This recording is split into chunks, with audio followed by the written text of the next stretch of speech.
audio performance. Le guy, the guy from how are you? Good. Good day. Until kala na komang ang joke. Kala na komang. Oh, okay.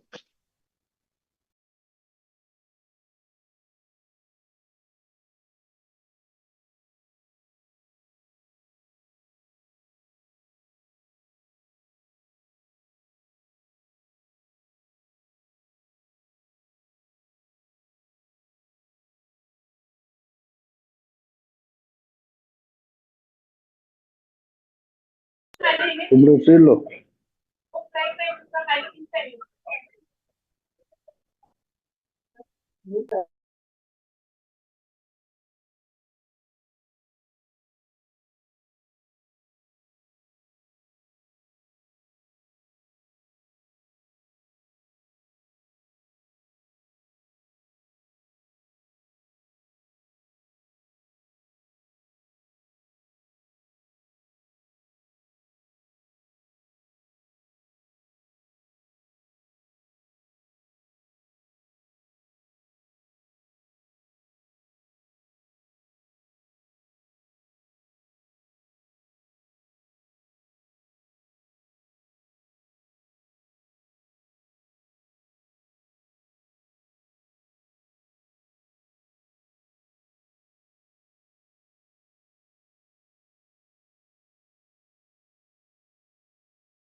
Good morning, Charlie.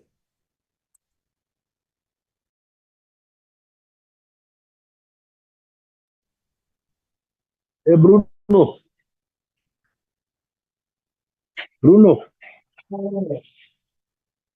Good morning, Bruno. Oh, sure, Charlie. Who's that, Bruno? What's up, man? Nee, Ukraine. Ukraine. Yeah.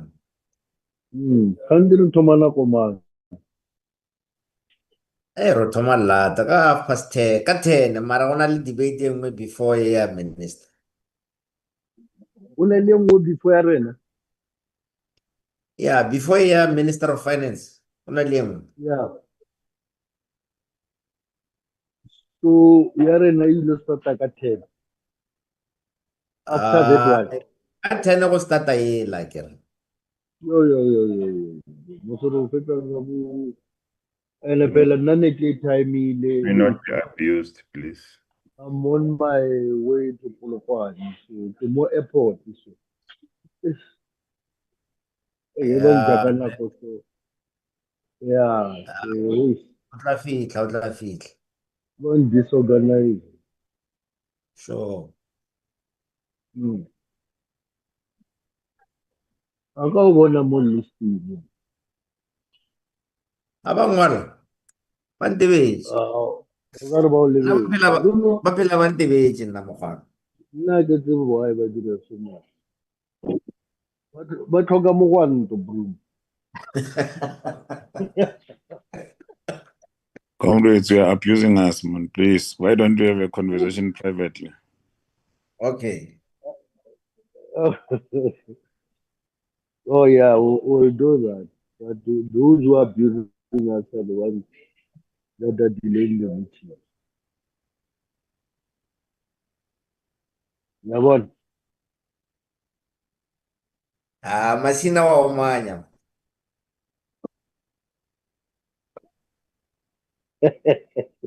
A re qale ya gona pamswa, a re qale ya gona conversation bagolo ba tsweletsa kry yana wa bona.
Hello?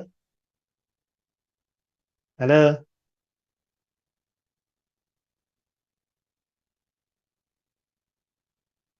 Honorable Douglas, we can hear you clearly. Oh, okay. Thank you. Much Thank you. appreciated. Thank you.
Testing for sound. Secretariat, can you hear me?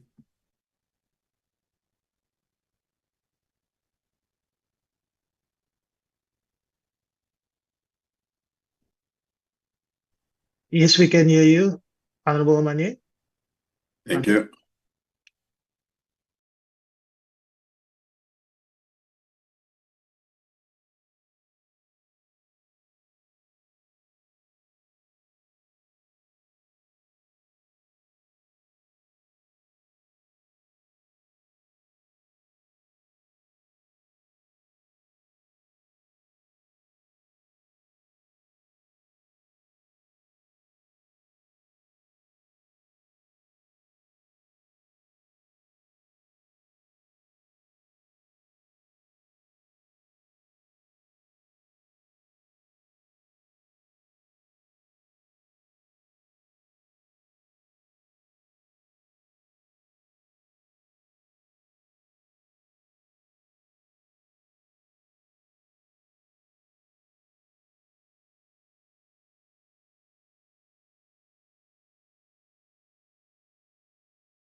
Recording in progress.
Good morning, honorable members.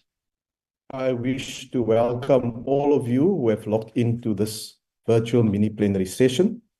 There will now be an opportunity for silent prayer or meditation.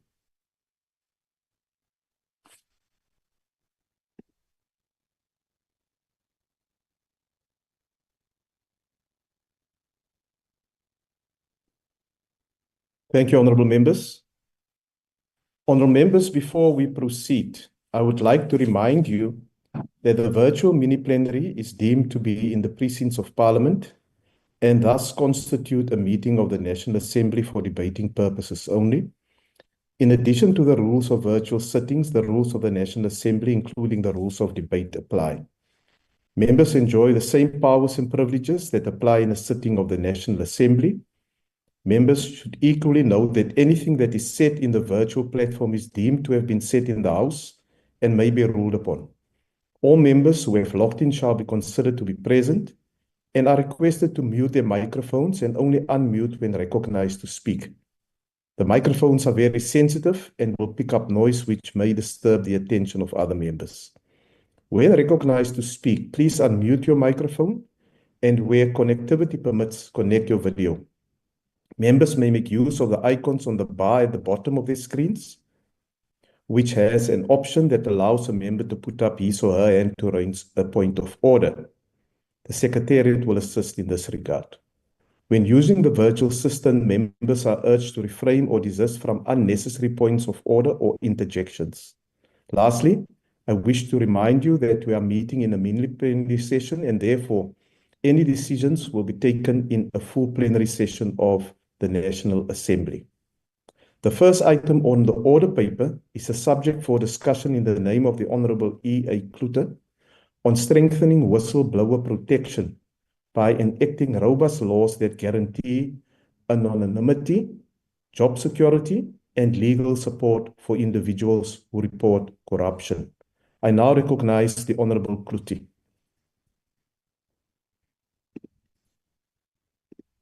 Honorable House Chairperson, members Yes, of the House, fellow South Africans, the month of June is one that is significant in the history of our country. It is the month when the youth of this country took the streets to make their voices heard, rejecting an unjust system which was engineered to render blacks to be havers of wood and gatherers of water.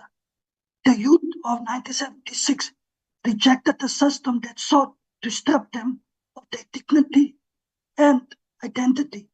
They fought so we could be here today. As Solomon Maslangu famously said, "My blood will nourish the tree that will bear the fruits of freedom." We salute the bravery. Chairperson, 23 June is known as World Whistleblower Day. Across the world, whistleblowers are remembered These are women and men who choose to be brave against threats to their lives and livelihoods, to expose corruption in both small and large scale. In so doing, the lives of their families and friends are also put at risk. The day allows for reflection on the meaning of whistleblowing. It is important in creating more enabling and conducive environment. It is a day to advocate for stronger protection for those who expose wrongdoing. Chairperson. Whistleblower play an important in the public and private sector in exposing corruption, criminal activities, infringement of human rights, and conduct threatening the environment. One of the prominent Judicial Commission of Inquiry in democratic South Africa is the Judicial Commission of Inquiry into the allegation of state capture, which was chaired by former Chief Justice Zondo. It is true, among others, the bravery of whistleblowers that the commission was established and could unearth the depth of wrongdoing in the country. The commission was uncovered systematic corruption in both the private and the public sector. Chairperson, one of the values on which our constitution is founded, a multi-party democratic system of government to ensure the responsiveness and accountability on the creation of a culture of disclosure. The court in Potgieter versus Tupache remarked that the fostering of our culture of disclosure is a constitutional imperative, as it at the heart of the fundamental principle aimed at the achievement of just society based on democratic values. This constitutional imperative is in compliance with South Africa's international obligations. In the fight against the endemic scourge of corruption, which undermines all areas of society's development, the South African is the signatory to the United States Nation Convention Against Corruption. The convention contains measures to protect the physical safety of whistleblowers. Domestically, South Africa has passed a number of statutes which provide measures of protection, but there is no integrated matrix of protection for whistleblowers. Legislation which deals specifically with protecting whistleblowers in Protected Disclosure Act 26 of 2000. The Act only protects a whistleblower against unfair treatment and treatment in the workplace. The PDA protects whistleblowers in a labor law context against specific occupational treatments for making a protected disclosure.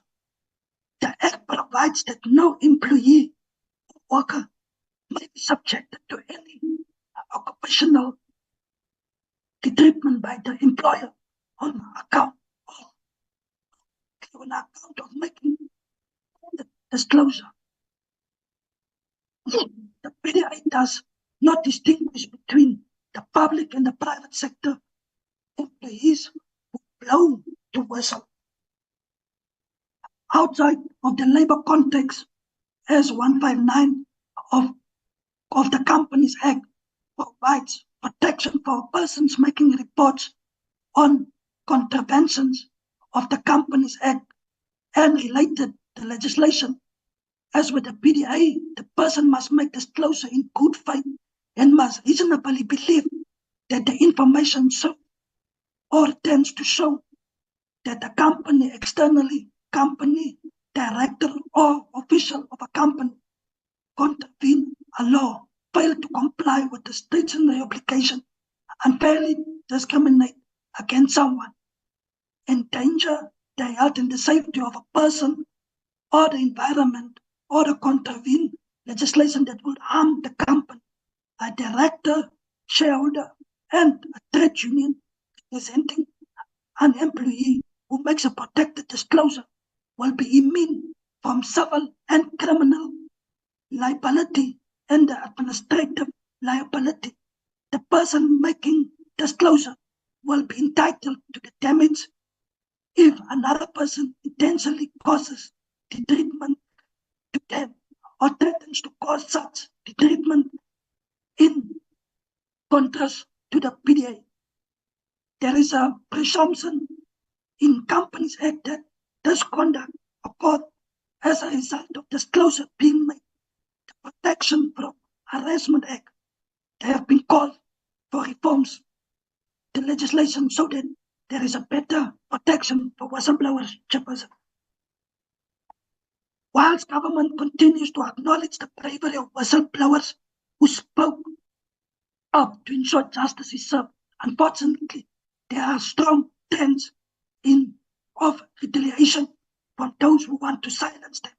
Whistleblowers need to be encouraged to report instances of fraud and corruption and need to be protected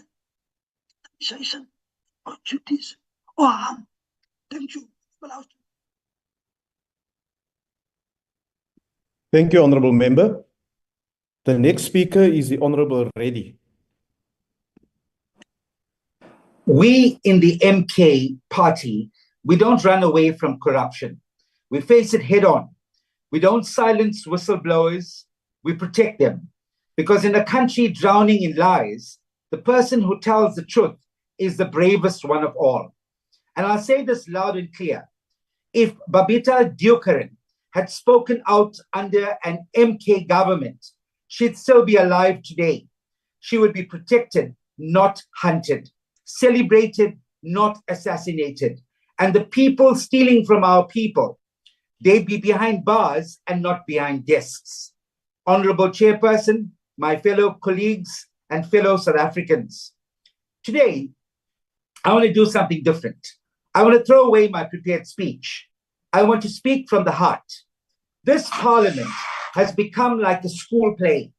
Everyone reading scripts, most written by AI. But today I want to talk real.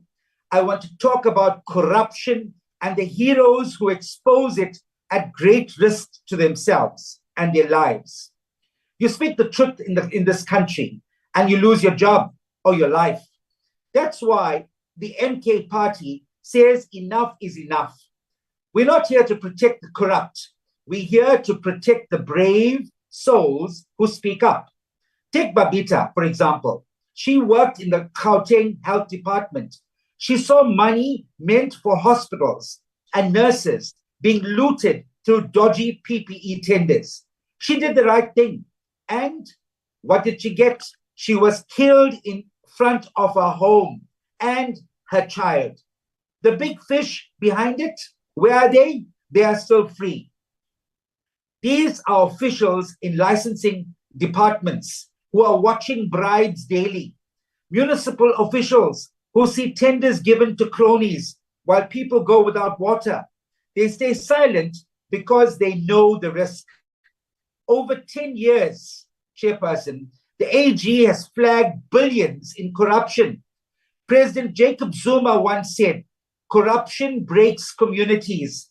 It destroys trust and makes the poor pay for the sins of the powerful. We need laws that protect whistleblowers, guarantee an anonymity, guarantee job safety, provide legal support and emergency relocation if needs be. As MK, we propose a Whistleblower Protection Act.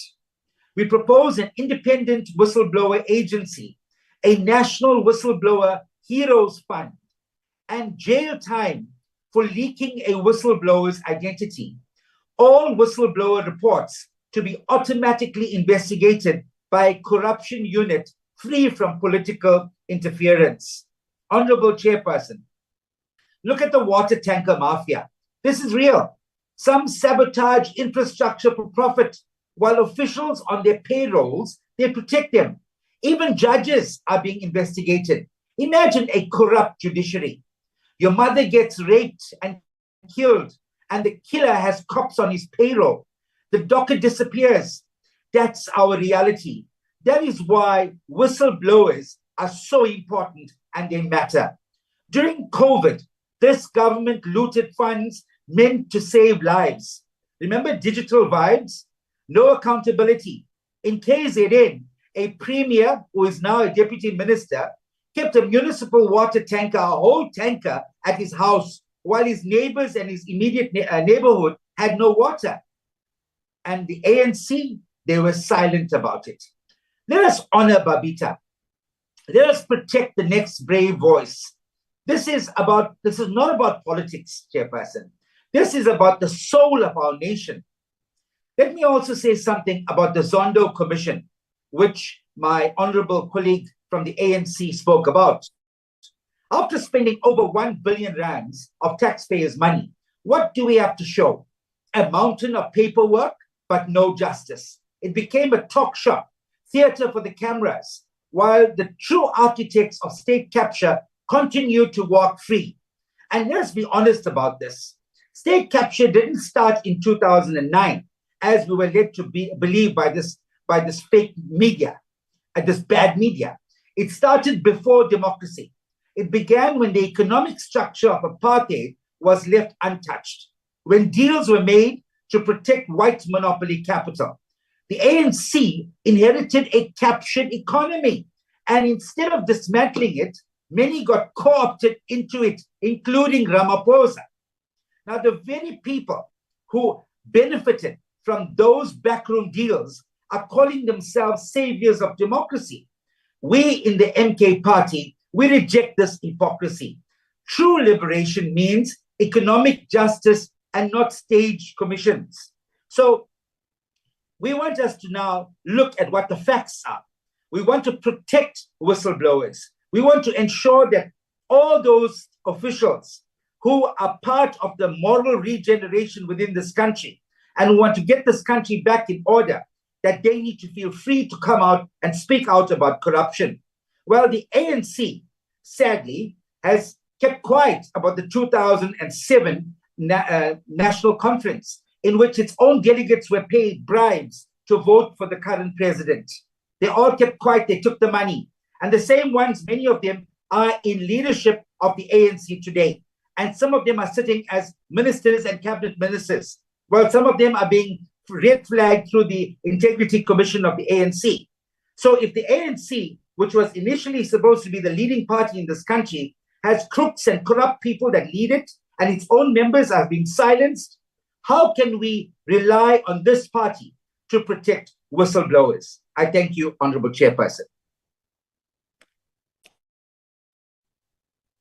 Thank you, Honorable Member. The next speaker is the Honorable Breitenbach.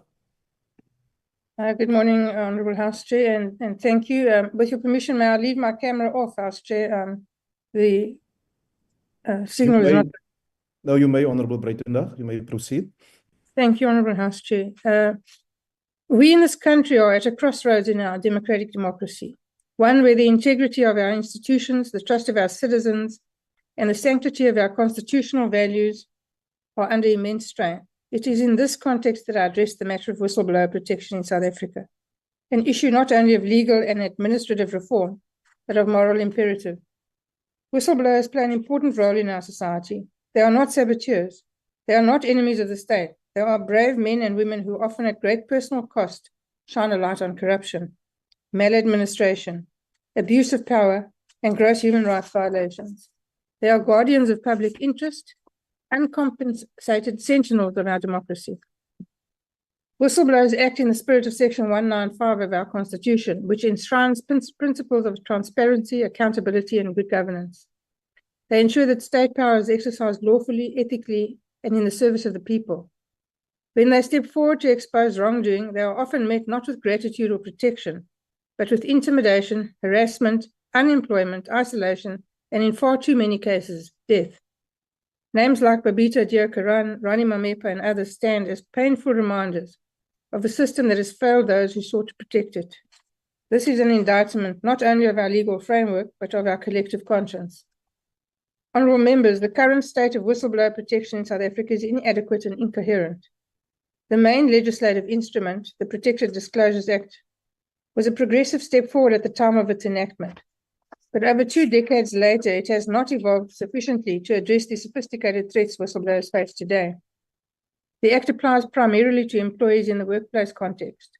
It does not extend adequately to contractors, consultants, volunteers, or community members who may witness corruption or wrongdoing. The PDA offers no proactive physical protection or financial support. It only provides post hoc remedies, which are often difficult, expensive, and time-consuming to pursue. No independent whistleblower protection authority exists. Oversight is fragmented across the Public Protector, SAPS, the Hawks, and other bodies, none of which are solely or effectively tasked with whistleblower protection. As a result, many whistleblowers have had their identities leaked, often by those entrusted with their safety. Whistleblowers are expected to risk their careers, safety, and mental health without any compensation or institutional support. In many cases, their lives are irreversibly damaged. This is a system that not only fails to protect the truth tellers, it punishes them. In the United States, the Whistleblower Protection Act offers robust protections, including confidentiality, physical protection, and compensation. It is complemented by the False Claims Act, which incentivizes whistleblowing with monetary rewards when their disclosures recover funds for the state. This is one of the proposals in a private member's bill being prepared by the DA to be introduced in the near future. In contrast, South Africa's approach is disjointed, underfunded, and opaque, and this must change, and now. Babita Deokaran was not a statistic. She was a mother, a public servant, and a patriot who raised alarm bells about dubious procurement practices in the Gauteng Department of Health. She was assassinated in broad daylight. Her killers were hired. Her warnings were ignored, and even today, the masterminds behind her murder remain at large. Her story is not isolated. It is emblematic of a toxic culture in our public and private institutions, where loyalty to the powerful is rewarded and honesty is punished. We remember Ethel Williams, who fled the country after exposing corruption involving global consultancy firms. He had no faith that the state would protect him. How many more must suffer before we act? How many more voices must be silenced before we speak? There exists within many of our institutions a culture of fear, a deep, pervasive fear that speaking up will end one's career or one's life. This culture is not accidental, it is cultivated. It is fed by impunity, by political patronage, and by weak oversight mechanisms. Retaliation against whistleblowers is often subtle, demotions, transfers, threats, discrediting campaigns, and sometimes it is overt and violent. This must be confronted with the full might of the law and with the moral clarity that says we will protect those who protect our democracy. We cannot be content with incremental reforms. What is needed is a comprehensive overhaul of the whistleblower protection system. I submit the following recommendations for urgent consideration. The establishment of an independent whistleblower protection agency, a dedicated, well-funded, autonomous institution must be created to receive disclosures, provide safe channels, investigate threats, and offer physical protection. This body should have prosecutorial referral powers and be accountable directly to Parliament. Amend the Protected Disclosures Act. Broaden the definition of a whistleblower to include contractors, consultants, and members of the public. Ensure anonymous disclosures are allowed and protected, and mandate swift action against retaliation. Introduce financial and legal support mechanisms. Provide a whistleblower compensation fund for those who lose income, who are forced into hiding or need psychological assistance. Legal aid should be readily available. Create incentive mechanisms. Introduce monetary rewards in cases where whistleblower disclosures lead successfully to recovery of stolen public funds. This will not only encourage more disclosures, but will serve as a deterrent against corruption. Protection in law enforcement and intelligence structures. Special attention must be given to whistleblowers within the SAPS, the State Security Agency, and the military. These institutions are often the least transparent and most prone to internal silencing. Public education and corporate responsibility. Conduct awareness campaigns to destigmatize whistleblowing must be conducted. Require corporations and SOEs to implement internal whistleblowing channels with oversight by the independent agency. Parliament is the custodian of the Constitution.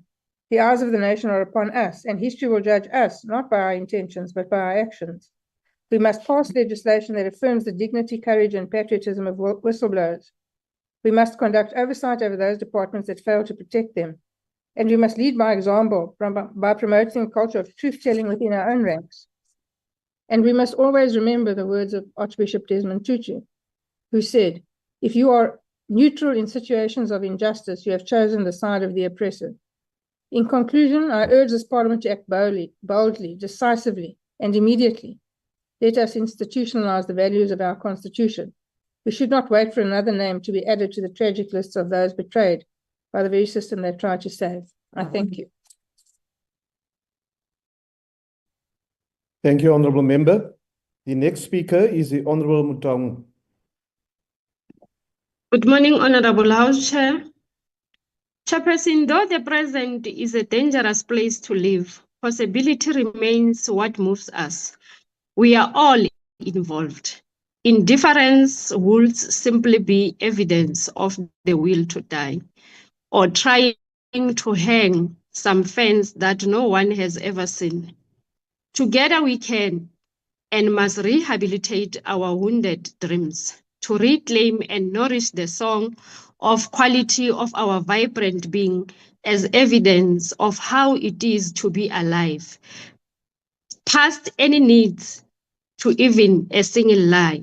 This is an extract from the poet titled, I quote, Wounded Dreams, by the late Professor Keurapezi Khosizile, fourthly called Brawili. He was an internationally acclaimed poet and political activist who left a great legacy in the political and cultural landscape of our country. Chairperson, the country continues to deal with the aftermath of state capture. We are mindful that many state institutions were almost completely destroyed. Critical institutions were almost left in ruin. The degree of the damage caused by the state capture is in proportions unimaginable. But we are a resilient people. Professor Keurapezi charged us with rehabilitate our wounded dreams. We continue showing appreciation for the people who blew the whistle against state capture. Chairperson, whistleblowers often fear for their safety and that of their loved ones.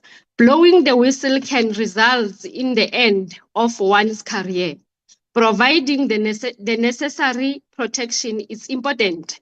The Office of Witness Protection, established under Section 2 of the Witness Protection Act, is tasked with ensuring the safety of witnesses who have reason to believe that their safety or the safety of any family member or person in a close relationship or association with that witness is or may be threatened by any person or group or class of person, whether known or not, because they are witness. The protection under the statute may include a witness's relocation or change of identity and other related assistance. A witness is defined under Section 1 of the Witness Protection Act as any person who is or may be required to give evidence or who has given evidence in any proceedings. Proceedings means any criminal proceedings in respect of any offense referred to in a schedule to the Witness Protection Act. Proceedings before a commission or tribunal.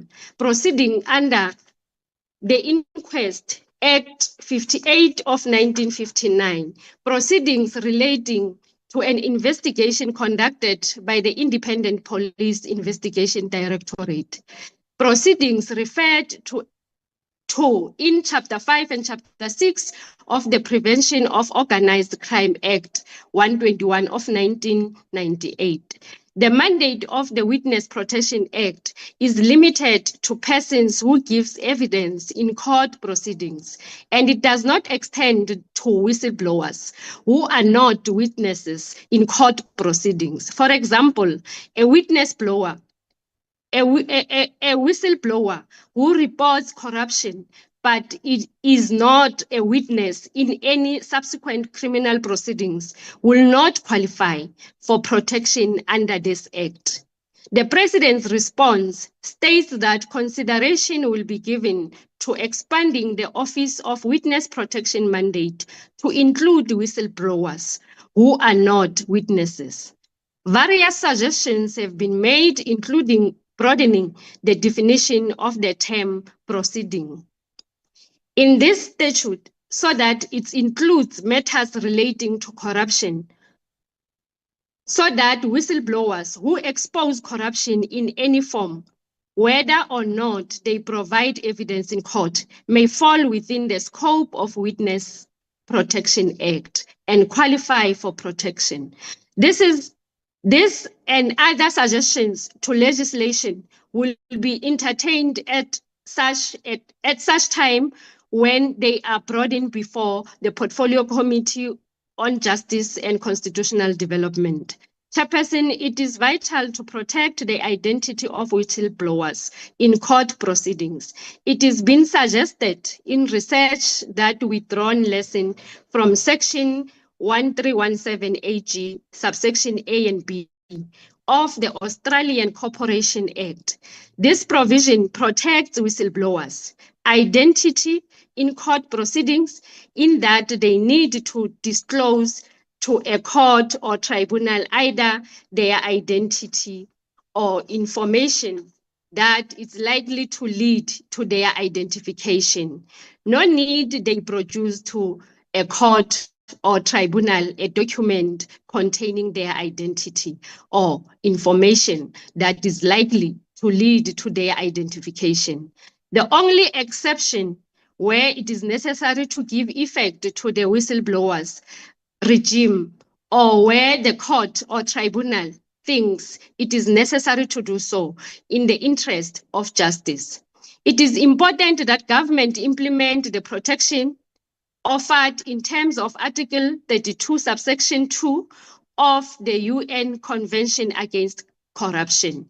UNCAC is the only legal binding universal anti-corruption instrument. The purpose of this convention is to call for the penalization and criminalization of the most prevalent forms of corruption in both the public and the private sector.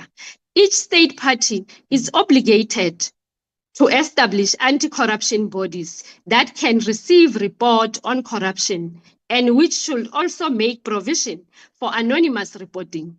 Furthermore, witnesses and experts who give evidence regarding offense in terms of UNCAC and their family members are to be provided with protection against retaliation and intimidation. There is a need to strengthen institutions such as Public Protector and South African Human Rights Commission and the Financial Intelligence Center. The budget needs to address these issues as these institutions are critical in our democracy. Thank you, House Chairperson. Thank you, Honourable Member. The next speaker is the Honourable Mukhale. Thank you, House Chair. Revolutionary greetings to the Commander-in-Chief, the President of the EFF, Commissars, Ground Forces, and fellow South Africans. House Chair, during President Cyril Ramaphosa's recent visit to the White House to reset relations with the US, the singular message echoed by the South African delegation was that South Africa is a violent, unstable society where the murder rate has reached crisis levels. What President Ramaphosa failed to acknowledge during his visit to the White House is that South Africa, corruption has also reached epidemic proportions. Perhaps such an admission would have been too embarrassing given the unresolved allegations against the president himself in the Phala scandal. This year, South Africa has been ranked 82nd out of 180 countries on the Global Corruption Index. This dismal ranking is no mystery. In South Africa, when you are corrupt but enjoy the proximity and protection of the ruling party, nothing will be done to you. Corruption thrives because the state shields the corrupt when it suits its interests. Whistleblowers are essential in the fight against this corruption. They perform a unique and courageous public service by exposing wrongdoing that would otherwise remain hidden, often at great personal risk to themselves and their loved ones. In the 2022 and 2023 State of the Nation addresses, President Ramaphosa pledged to enhance the protection of those who report corruption. These pledges included reforms to the Protected Disclosures Act and the Witness Protection Act, as well as commitments to strengthen the Witness Protection Unit. Yet in 2025, whistleblowers remain exposed and vulnerable. They continue to be killed with impunity, ostracized by society, and forced to live in constant fear. The state's promises remain unfulfilled.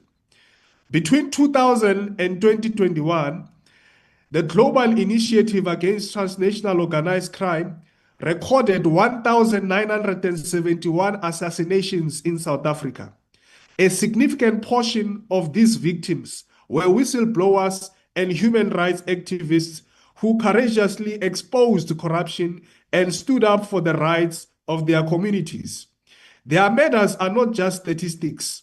They are a stark indictment of a state that has failed to protect its citizens. Among the many victims of targeted assassinations of whistleblowers, we must remember the following fearless anti-corruption fighters. Jimmy Mohlala, a former Mbombela municipal manager who was assassinated in 2009 after exposing corruption related to the 1.2 billion Mbombela Stadium. Moses Parkwe, an ANC councillor in the Rustenburg municipality who uncovered multi-million rand fraud in the Bujalala district municipality. He was murdered in 2009, 2 days after submitting his findings to government officials. Tola Banisi, a Bloom Water employee who was killed in 2014 after reporting corruption related to 2 tenders. Babita Diokaran, a chief director for financial accounting at Gauteng Department of Health, who was shot in 2021 after exposing corruption at the Tembisa Hospital. Sikosi Pichadebe, chairperson of Amadiba Crisis Committee, who was assassinated in 2016 for opposing mining activities in the Kolobeni region. His murder remains unsolved, with allegations of police sabotage in the investigation. Fikile Njangase, an environmental activist who was killed in 2020 for opposing the expansion of a coal miner near Mfolozi Park. Her death highlights the risk faced by environmental activists in South Africa who dare challenge big mining conglomerates aided by corrupt politicians. And the list is endless, House Chair. These individuals paid the ultimate price for their courage and patriotism. Their legacy is a call to action demanding that we build a state that protects those who speak truth to power rather than abandoning them.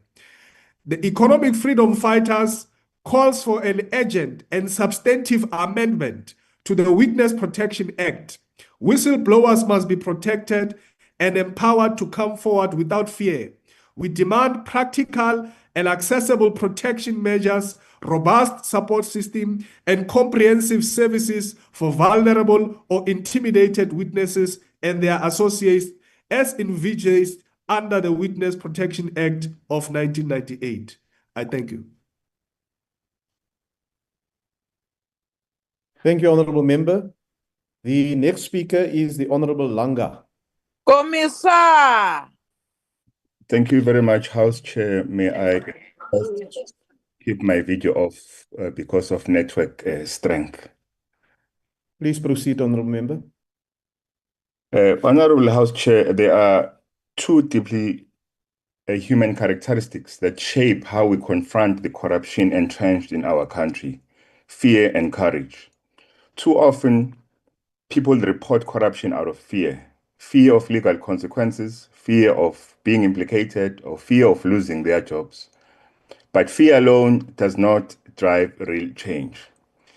It is courage that stands as the true remedy to corruption. Courage is not just an act of patriotism. It is a reflection of our shared duty to build a better South Africa. House Chair, across both the public and private sectors, employees witness corruption every day. The Zondo Commission laid this bare. It revealed that many knew what was going on, and we know they did. Yet they chose silence. Why? Because speaking up in South Africa often comes with a high price. This silence is deeply rooted in a painful legacy, the stigma of being labeled an imbimbi, an informant under apartheid. To this day, whistleblowing is still viewed by many not as courage, but as betrayal. And this perception has made it even harder to hold the corrupt to account. The IFP believes that if we are serious about dismantling corruption, we must also dismantle this stigma, and we must protect, not punish whistleblowers. That means enacting strong legal safeguards. First, anonymity must be guaranteed. People must feel safe to report wrongdoing without fear of being exposed. Second, job security must be protected. Fear of dismissal, demotion, or blacklisting silences far too many. Third, legal support must be accessible. Whistleblowers often face long legal battles against powerful institutions. They cannot and should not face that fight alone. House Chair, we must establish an independent whistleblower protection authority with the mandate and resources to provide legal advocacy and support throughout the entire process. And let us be clear, Parliament must take responsibility for the weaknesses in our legal framework. The Feinstein and Devine report of 2021 compared whistleblower laws in 17 countries against the EU whistleblowing directive. South Africa met only 5 out of 20 criteria, and that is failure. It makes our legislation ineffective. And as the legislative arm of the government, it is our duty to close those gaps. We can no longer delay or pass the buck. The lives and future of real people are at stake. One such life was Babita Dekoran. In August 2021, she was assassinated outside her home in Johannesburg after exposing corruption in Gauteng Department of Health. Her murder was a cold, calculated act, a warning to others who might speak out. Babita's courage should have been celebrated and protected by the state. Instead, she became a martyr in the fight against corruption. Her death must not be in vain. It must compel this parliament to act. But there is hope. We have seen brave individuals like Themba Masego, who testified before the Zondo Commission and helped expose powerful networks of corruption. Their courage led to investigations, public outcry, and the recovery of public funds. These whistleblowers are not threats to the state. They are its moral compass. House Chair, protecting whistleblowers, it is not just a legal obligation. It is a moral imperative. It sends a message that South Africa values those who stand for truth and accountability. We must build a country where courage is rewarded, not punished, where whistleblowers are recognized as heroes, not treated as traitors. Only then can we begin to dismantle the culture of impunity and corruption that has robbed our people of services, dignity, and trust in government. I thank you. Thank you, Honourable Member. The next speaker is the Honourable Peterson. As Chairperson, Honourable Daniels will speak on my behalf. Honourable Daniels. Good morning and thank you so much, House Chairperson, honourable members and fellow South Africans. On behalf of the Patriotic Alliance, we affirm our unwavering support for the protection of whistleblowers in South Africa. Corruption is a cancer that has eaten away at the foundations of our democracy, our economy, and our moral conscience as a nation. Those who have the courage to expose corruption, often at great personal risk, are not just informants. They are patriots. They are defenders of justice, and they deserve our full protection. We mean if the information they provide us is factual, if it exposes theft, fraud, or abuse of power, then we must stand with them without any hesitation. And let me explain why whistleblowers do matter. It is because they play a critical role in holding the powerful accountable. Without them, the whistleblowers, state capture would have remained hidden. Billions of rand in taxpayers' money would still be looted with impunity. Public trust in government would be completely eroded. And yet, what happens to those who speak out? They face intimidation, job losses, and even threats to their lives. This is unacceptable. If we are serious about fighting corruption, we must ensure that those who expose it are protected and not persecuted. So, let the PA explain what we believe what must be done. We demand robust whistleblower protection laws that guarantee anonymity. Whistleblowers must be able to report corruption without fear of exposure. Let's talk about job security. No individual should lose their livelihood for doing the right thing. And as far as legal support goes, the state must provide legal defense for whistleblowers against frivolous lawsuits or retaliation. And let us talk about the other aspect of financial rewards.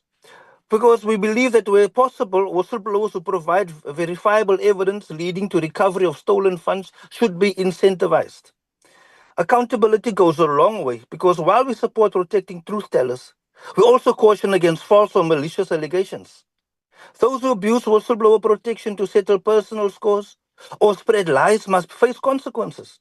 But where the evidence is factual, where corruption is proven, then the full might of the law must defend the whistleblower, not the corrupt. Anti-crime activist Pamela Mabini was killed for being a whistleblower. That has once again shown that whistleblowers in South Africa continue to face significant dangers from retaliation to violent attacks. Mabini, an activist and a whistleblower, was shot and killed outside my hometown of KwaZulu in Port Elizabeth in the Eastern Cape. Her death also includes physical harm, intimidation, and loss of jobs and career prospects. Some other whistleblowers have been murdered, and others have fled the country, fearing for their lives and safety. Another example is Jimmy Motlantla, who was killed at the gate of his home in Mpumalanga in 2009 in full view of his son. He was injured in the barrage of bullets. In conclusion, Honorable House Chair, South Africa is at a crossroads. We can either side with those who steal from the poor, or we can stand with the brave men and women who risk everything to expose the truth. The Patriotic Alliance chooses the side of justice. If the information is factual, we support the whistleblower. If the evidence is credible, we protect the whistleblower. If South Africa is to be safe from corruption, we must empower the whistleblower. Let us pass these laws, please, and let us defend the brave. Let us rebuild this nation. In Jesus' name, I thank you. Thank you, Honourable Member. The next speaker is the Honourable Van Staden.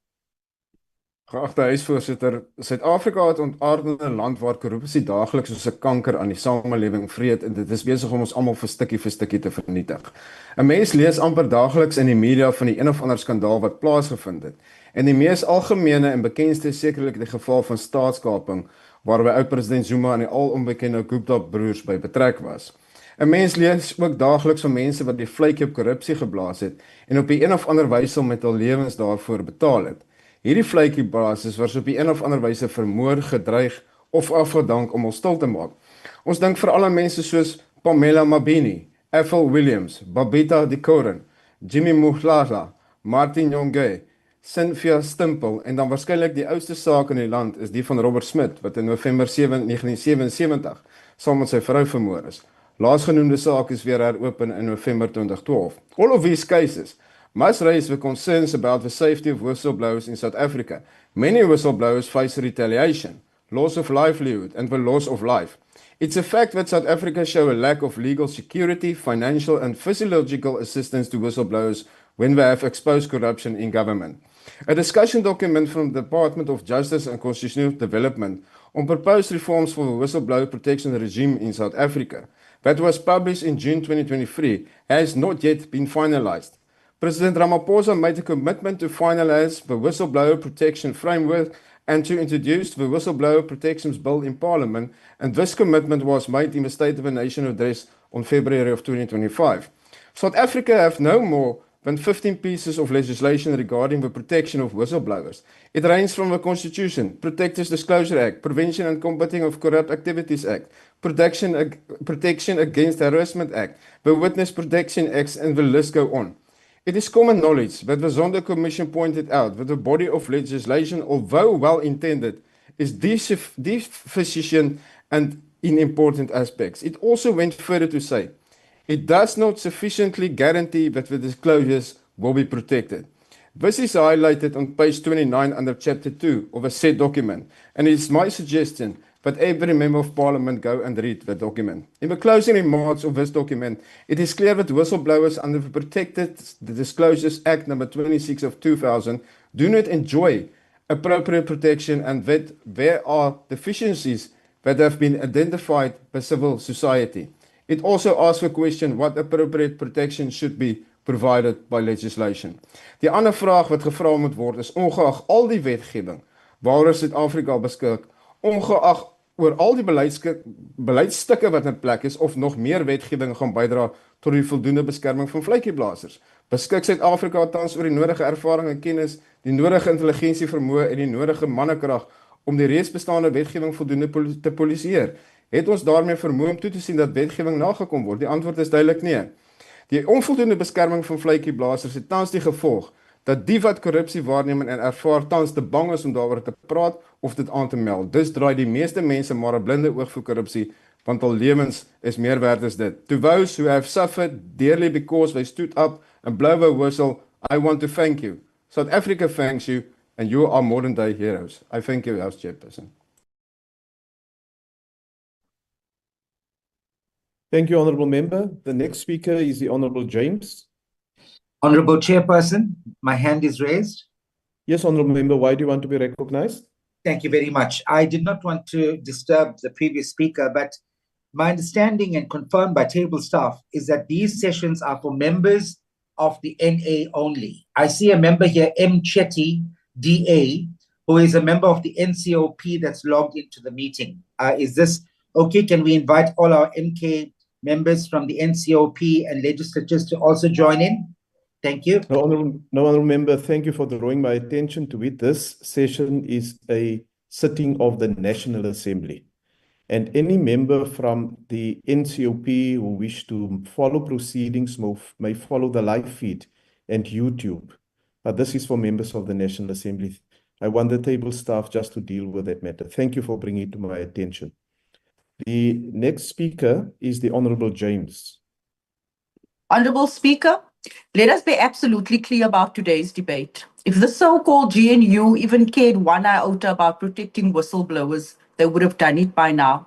If they were remotely serious about strengthening protections for the brave South Africans who risk everything to expose corruption, then the Zondo Commission's recommendations would not be gathering dust 3 years later, untouched, unimplemented, just forgotten. Do you know why, Honourable Speaker? Because the very people fingered in the Zondo Commission's report, the ones who enabled and benefited from state capture, now sit in plush chairs in this very parliament. They stroll the halls with smug indifference as though we all didn't witness the horror show. Buffel bags full of cash, handing out contracts left, right, and center. Our country ruthlessly, systemically stripped to the bone while you all looked away. The GNU is not a unity of purpose. It's a coalition of cover-ups.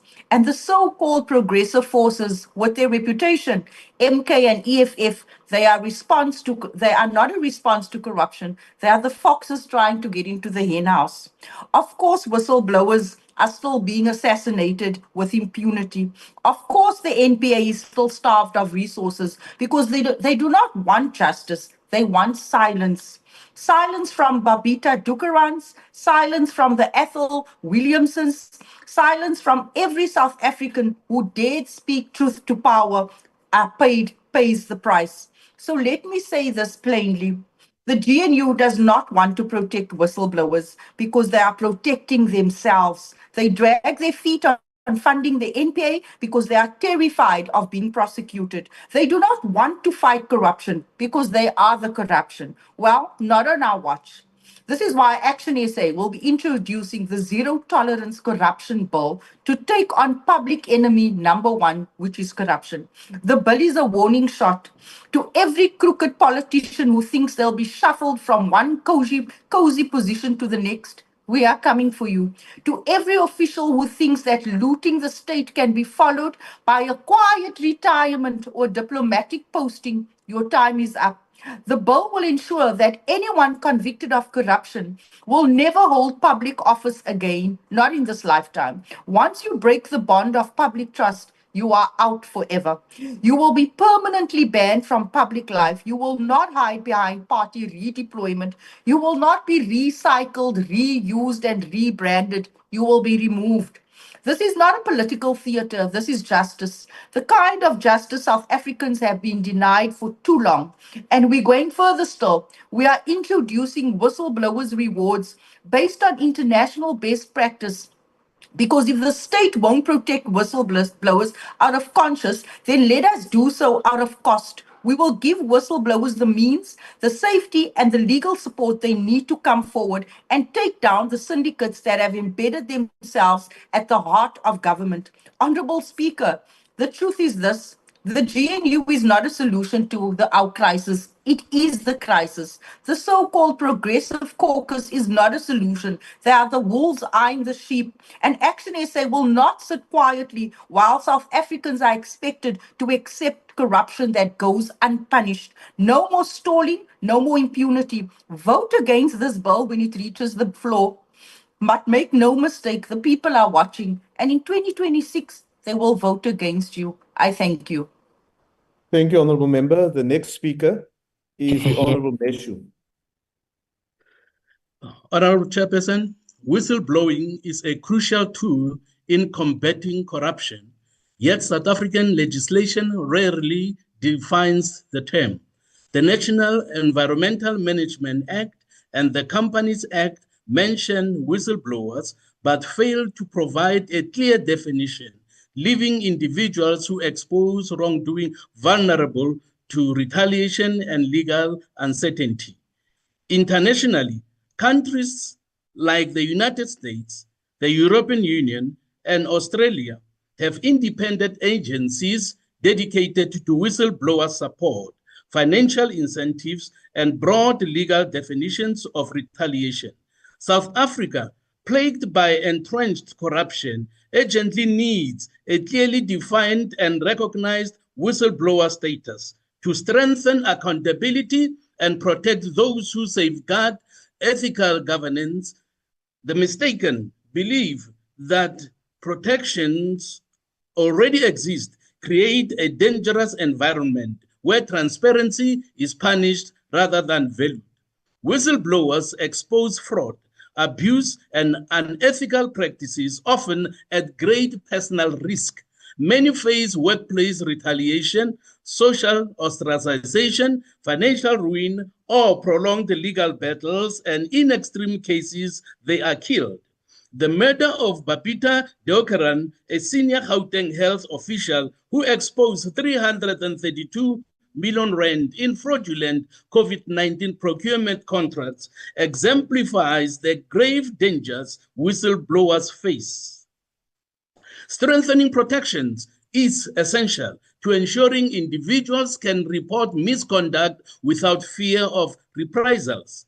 Whistleblower revelations have led to major legal battles, policy reforms, and corporate accountability, exposing issues like state capture and financial mismanagement. However, inadequate protection discourages potential whistleblowers, allowing corruption to persist unchecked. The ACDP advocates for stronger legal safeguards, including reforms to the Protected Disclosures Act, ensuring whistleblowers receive immunity from prosecution, protection from workplace retaliation, anonymity, and job security by adopting best practices from jurisdictions with robust with robust whistleblower protection frameworks. We urge the establishment of independent reporting mechanisms with secure, anonymous channels managed by external bodies to prevent leaks and retaliation. Financial and psychological support, including monetary assistance, legal aid, and mental health services, are needed to ease the personal toll whistleblowers face. The ACDP recognizes great value in social media campaigns to educate citizens on the importance of whistleblowing and available protection. Ultimately, the ACDP believes that fostering Honourable member, your time has transparency... now expired. Thank you, Chairperson. Thank you. Is there a speaker from the UDM? Sorry, Chairperson. Yes, Honourable member. Chairperson, I think, I may be mistaken, but I'd like some clarity from the DA in particular. M. Chetty, is she a member of the NA or is she a NCOP member from KZN? If it is Honourable Reddy, Thank you. Honourable Reddy, I will ask the table staff to deal with the matter. Thank you. The link was sent only to members of the National Assembly. I'm not familiar with all the members who's in party caucuses, but I will be advised. Thank you very much. The Honourable Zibi is the next speaker. Thank you very much, House Chair. I'm switching on my camera. You may proceed, Honourable Zibi. Thank you very much, the House Chair. South Africa has a very bad track record with protecting whistleblowers. We basically do not protect them at all. Having been a journalist and editor, having had countless conversations with South Africans who work for public and private entities about institutional wrongdoing, I have come to the following conclusion. There is a small percentage of people who, no matter where they are or the circumstance, will misbehave, abuse power, and steal money or assets that do not belong to them. Sometimes these people are in positions of influence or power, such as being managers, executives, board members, or political office bearers. There is also a small percentage of people whose moral and ethical center runs deep and will find it impossible to merely observe while wrong things are being done. These people will either report to the police or to some authority. These are our whistleblowers. But in our society, the authorities are no longer trusted because people have learned through painful experience that many in those authorities fall into the third category of people.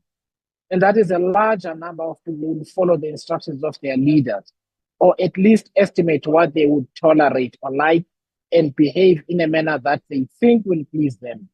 These people will become exceptional citizens when they work under an ethical and caring leader. But they will become complicit in doing wrong things when they work for bad leaders, such as harassing whistleblowers with bogus disciplinary processes. And so there are various stages and types of whistleblower victimization, such as fake disciplinary charges to bankrupt them while they fight for their livelihood all the way to the labor court. This while the bad guys use taxpayer funds to pay the best lawyers to do their bidding. There are three things that Parliament must do. The first is that we must make it unlawful to discipline an employee soon after they make a protected disclosure. In the event that that employee wins that disciplinary case, it must be incumbent upon their manager or the accounting authority to refund them the cost of litigation. The second thing is that we must similarly make it impossible for those people to be dismissed until the matter has been closed. And the third is that we must strengthen our witness protection program, as well as a package of support measures that we afford to our whistleblowers. Otherwise, we will lose the fight against corruption. I thank you, House Chair. Thank you, Honourable Member. The next speaker, before I call the Honourable Matafa, let me just confirm, Honourable Members, that the Honourable Mergan Chetty is a member of the National Assembly and is thus allowed to be on the platform. Is there a speaker from the ATM? If not, I recognize the Honourable Matafa from the ANC. Thank you very much, House Chair. If you allow me, may I proceed with my video off? You may, Honourable Member. Thank you, House Chair. Honorable members, in a corruption matter, the Supreme Court of Appeal made the following remarks. The seriousness of the offense of corruption cannot be overemphasized. It offends the rule of law and the principles of good governance. Courts must send out an unequivocal message that corruption will not be tolerated and that punishment will be appropriately severe. It is thus not an exaggeration to say that corruption of the kind in question eats away at the very fabric of our society and is the scourge of modern democracies. The 2030 Agenda for Sustainable Development identified the need to substantially reduce corruption and bribery in all their forms. This is well captured in the Sustainable Development Goal 16.5, which includes commitments to fight corruption, increase transparency, tackle illicit financial flows, and improve access to information. Corruption erodes the fiber of society and can jeopardize the realization of the goals of a nation. It hinders economic growth, increases poverty, deepens inequality, exacerbates unemployment, and deprives the vulnerable and marginalized groups of equitable access to vital services such as healthcare, education, and water and sanitation. In his maiden State of the Nation address, President Ramaphosa made a commitment of turning the tide of corruption in our public institutions. He committed to prioritizing the leadership issue at the National Prosecuting Authority to ensure stability. The relevant appointments were made and the institution has relative stability. In terms of Section 84(1)(f) of the Constitution, the President established the Judicial Commission of Inquiry into allegations of state capture, corruption and fraud in the public sector, including organs of state, to investigate matters of public and national interest concerning allegations of state capture, corruption and fraud. The commission is often referred to as the State Capture Commission or Zondo Commission, named after its chairperson. The terms of reference were concerned predominantly with the practices of executive members of the state and the nature of their relationship with private individuals. The commission concluded that the state capture did indeed take place in South Africa on an extensive scale and made recommendations. The commission has been critical, ensuring that the extent and nature of state capture is established and for the restoration of public confidence in public institutions. In 2019, the Investigating Directorate Against Corruption was established in terms of the National Prosecution Authority Amendment Act. It is now a permanent feature within the NPA. The IDAC plays a critical role in strengthening our anti-corruption efforts and ensuring that those who engage in corrupt activities are held accountable for their actions. The IDAC is established to deal with the state capture-related, high-level and complex crimes. It must ensure the effective implementation of the recommendations of the State Capture Commission. A prosecution-led investigation model is the most effective way to prosecute crimes like corruption as demonstrated by international best practices. Chairperson, billions of rands were lost during the years of state capture. We are still dealing with the aftermath. The money which was lost could have been used to progressively realize the socio-economic rights of South Africans, deliver services to communities and empower the youth, was regrettably lost. Be that as it may, we show appreciation for some of the work that has already been done. It has been reported that the Asset Forfeiture Unit secured freezing orders of 18.9 billion rands, confiscation and forfeiture orders of 8.3 billion rands, and recoveries of 8 billion rands. This includes the seizures and forfeiture of the opium Quelry mine, which was bought by Tegeta Resources, one of the biggest assets owned by the linked to the Gupta family. The AFU has been implementing innovative interventions, such as non-conviction-based forfeiture, a focus on organized crime, a focus on international assets recovery, and on corporate alternate dispute resolution mechanism. A collaboration between the Hawks, the NPA, and the United States Department of Justice resulted in the recovery of 2.2 billion rands from the global software conglomerate SAP. Former Chief Justice Raymond Zondo made the following remarks. Whistleblowers help to stop state capture. Everybody talks about the protection of whistleblowers, but all of you would be aware the Commission went beyond that, recommending we incentivize them to blow the whistle. He further warned that if corruption is not arrested, the greatest damage will not be in the funds stolen, the jobs lost, or the services not delivered. I beg your pardon. The greatest damage will be to the belief in democracy itself. Chairperson, with regards to the protection of whistleblowers, the State Capture Commission recommended that whistleblowers receive the protections afforded by Article 32, Sub 2 of the United Nations Convention Against Corruption.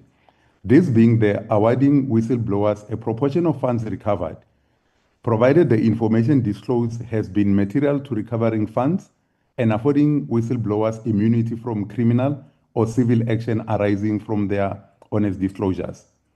The President has indicated that the Department of Justice and Constitutional Development was reviewing the Protected Disclosures Act 26 of 2000 and Witness Protection Act 112 of 1998 to give effect to the following recommendations. 1.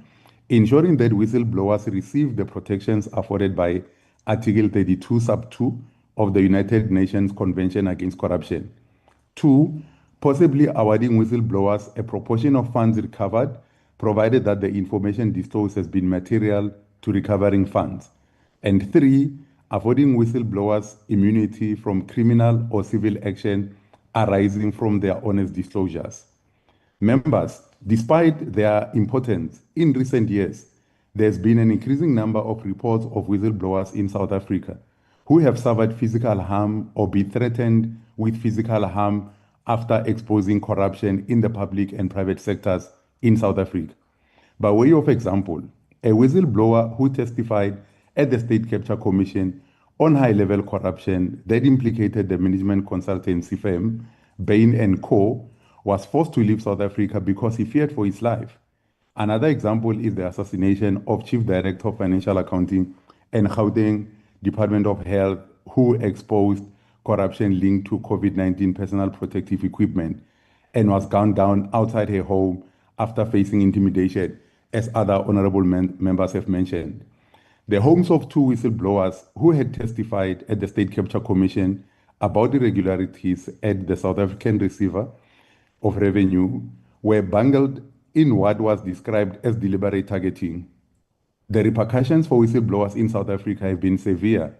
Intimidation, loss of jobs, and even the loss of career prospects are threats which will deter people from blowing the whistle on corruption and wrongdoing. The importance of protecting whistleblowers cannot be overemphasized. The ANC has long supported the establishment of the State Capture Commission, an independent investigating directorate, and the prosecuting authority. We have been unequivocal about rooting out corruption and malfeasance. We must stand united against corruption and embrace accountability, transparency, and good governance. Government must make the effective protection of a genuine whistleblower who reports wrongdoing a high priority. Whistleblowers are important in our democratic discourse and the prosperity of our country. I thank you, Chairperson. Thank you, Honourable Member. Is there a speaker from Al Jama, the NCC, the PAC, the UAT? Good. If not, I want to recognize the Honourable Klopper of the DA. Thank you, Chairperson. Strengthening whistleblower protection goes far beyond mere legal reform. It speaks to the social fabric of our nation. If we are truly serious about strengthening our democracy in the face of widespread corruption, we need to do more to protect those who expose the corrupt. The Democratic Alliance is proud and a constructive partner in the Government of National Unity. We joined the GNU to rebuild South Africa from the inside out, and the DA's hard-working government is delivering tangible results. Fixing our state institutions and saving them from collapse should be the top priority of every public official. And we must implement mechanisms to support of those who have joined the DA's fight against corruption. The Democratic Alliance believes in honesty and hard work should be rewarded. and that criminals should be punished. We have a system that lets corrupt criminals walk free and leave those who expose them in peril. We cannot allow our children to grow up believing telling the truth is dangerous and remaining silent is safe. We need to raise children to stand up for what is right when others choose to look the other way. Like whistleblowers do. Whistleblowers on corruption and criminality are heroes and patriots, and they deserve to be protected as such. The Protected Disclosures Act of 2000 is insufficient protecting whistleblowers. It neither guarantees their anonymity, nor does it ensure that their jobs are safe. The reality is that instead of safeguarding whistleblowers, we fire them. We isolate them, or worse. We have a system that disincentivizes whistleblowing, and this needs to change. Babita Diakaren exposed corruption within the Gauteng Department of Health, and she became warned by colleagues that she feared her life. Despite knowing that she was at risk, the state failed to protect her, and ultimately she was killed. Pamela Mabini was a community activist and whistleblower from Kobera, and she supported victims of rape and sexual assault by regularly attending courts and leading protests. She was gunned down outside of her home in March 2025. Years after the murder of Fikile Nshangase, justice for whistleblowers remains painfully elusive. These murders serve as a stark reminder that South Africans telling the truth puts a target on your back. Even when whistleblowers survive, they suffer enormous personal costs. State capture whistleblowers like Cynthia Stumple and Mosilo Mopetu Tepu lost their jobs, endured trauma, and were abandoned by the state and left to fight alone. Democratic Alliance fights corruption wherever it exists, from local municipalities to national government. In March, the DA laid criminal charges against a member of cabinet for involvement in the Vitrovian corruption scandal. Just weeks ago, DA MP Toby Chance called for the urgent expansion of the TSU international investigation into deep-rooted mismanagement and nepotism at the South African Bureau of Standards. This is how we clean up state institutions, by standing with whistleblowers, acting on the information, demanding accountability at every level. The DA welcomes all government officials to join us in protecting those who risk everything to expose corruption. At the DA, we believe that whistleblowers must be protected and not punished. Even when individuals are not formally enrolled in the Witness Protection Program, a range of simple and effective measures must be available to safeguard their lives. The NPA, the SAPS, and the crime intelligence must coordinate rapid threat assessments and provide immediate support. This includes secure accommodation, encrypted communication, checkups, and pseudonym-based record keeping. We must support trusted intermediaries such as investigative journalists and civil society partners, whose work often enables successful prosecution. Carefully designed financial incentives, including discretionary rewards, should be considered for those who risk their safety to expose corruption. While protecting and incentivizing whistleblower, we must guard against its abuse. The system cannot become a shield for those who deliberately mislead. Individuals who intentionally submit false, exaggerated, or malicious disclosures, whether for personal gain, revenge, or reward, undermine the integrity of the entire whistleblower framework. Calculated attempts to manipulate public systems must carry severe consequences. Therefore, we support explicit legal provisions that exclude such individuals from protection and hold them accountable through civil claims or criminal charges where appropriate. The goal is simple: protect the truth tellers and not the opportunists. What use are rights of equality, dignity, and freedom of expression if we let our country's bravest voices be silenced by bullets, lawsuits, and fear? If we remain silent while whistleblowers are targeted, we are complicit in their murders. Through court challenges and calls for parliamentary scrutiny, to name a few, the Democratic Alliance has consistently stood for transparency and truth. Today, we take the next step by demanding protection for those who help expose the rot that affects us all. Let this be a moment that Parliament says enough. Let this be a moment we start treating whistleblowers like the heroes and patriots they are. And to every South African who has come forward and paid the price, we see you, we celebrate you, and we thank you. We will never stop fighting for you. The bravest voices in South Africa speak in whispers. It's time we gave them a megaphone instead of a death sentence. I thank you.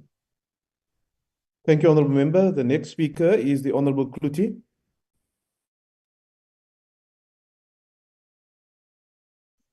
You, Chairperson, Honourable members,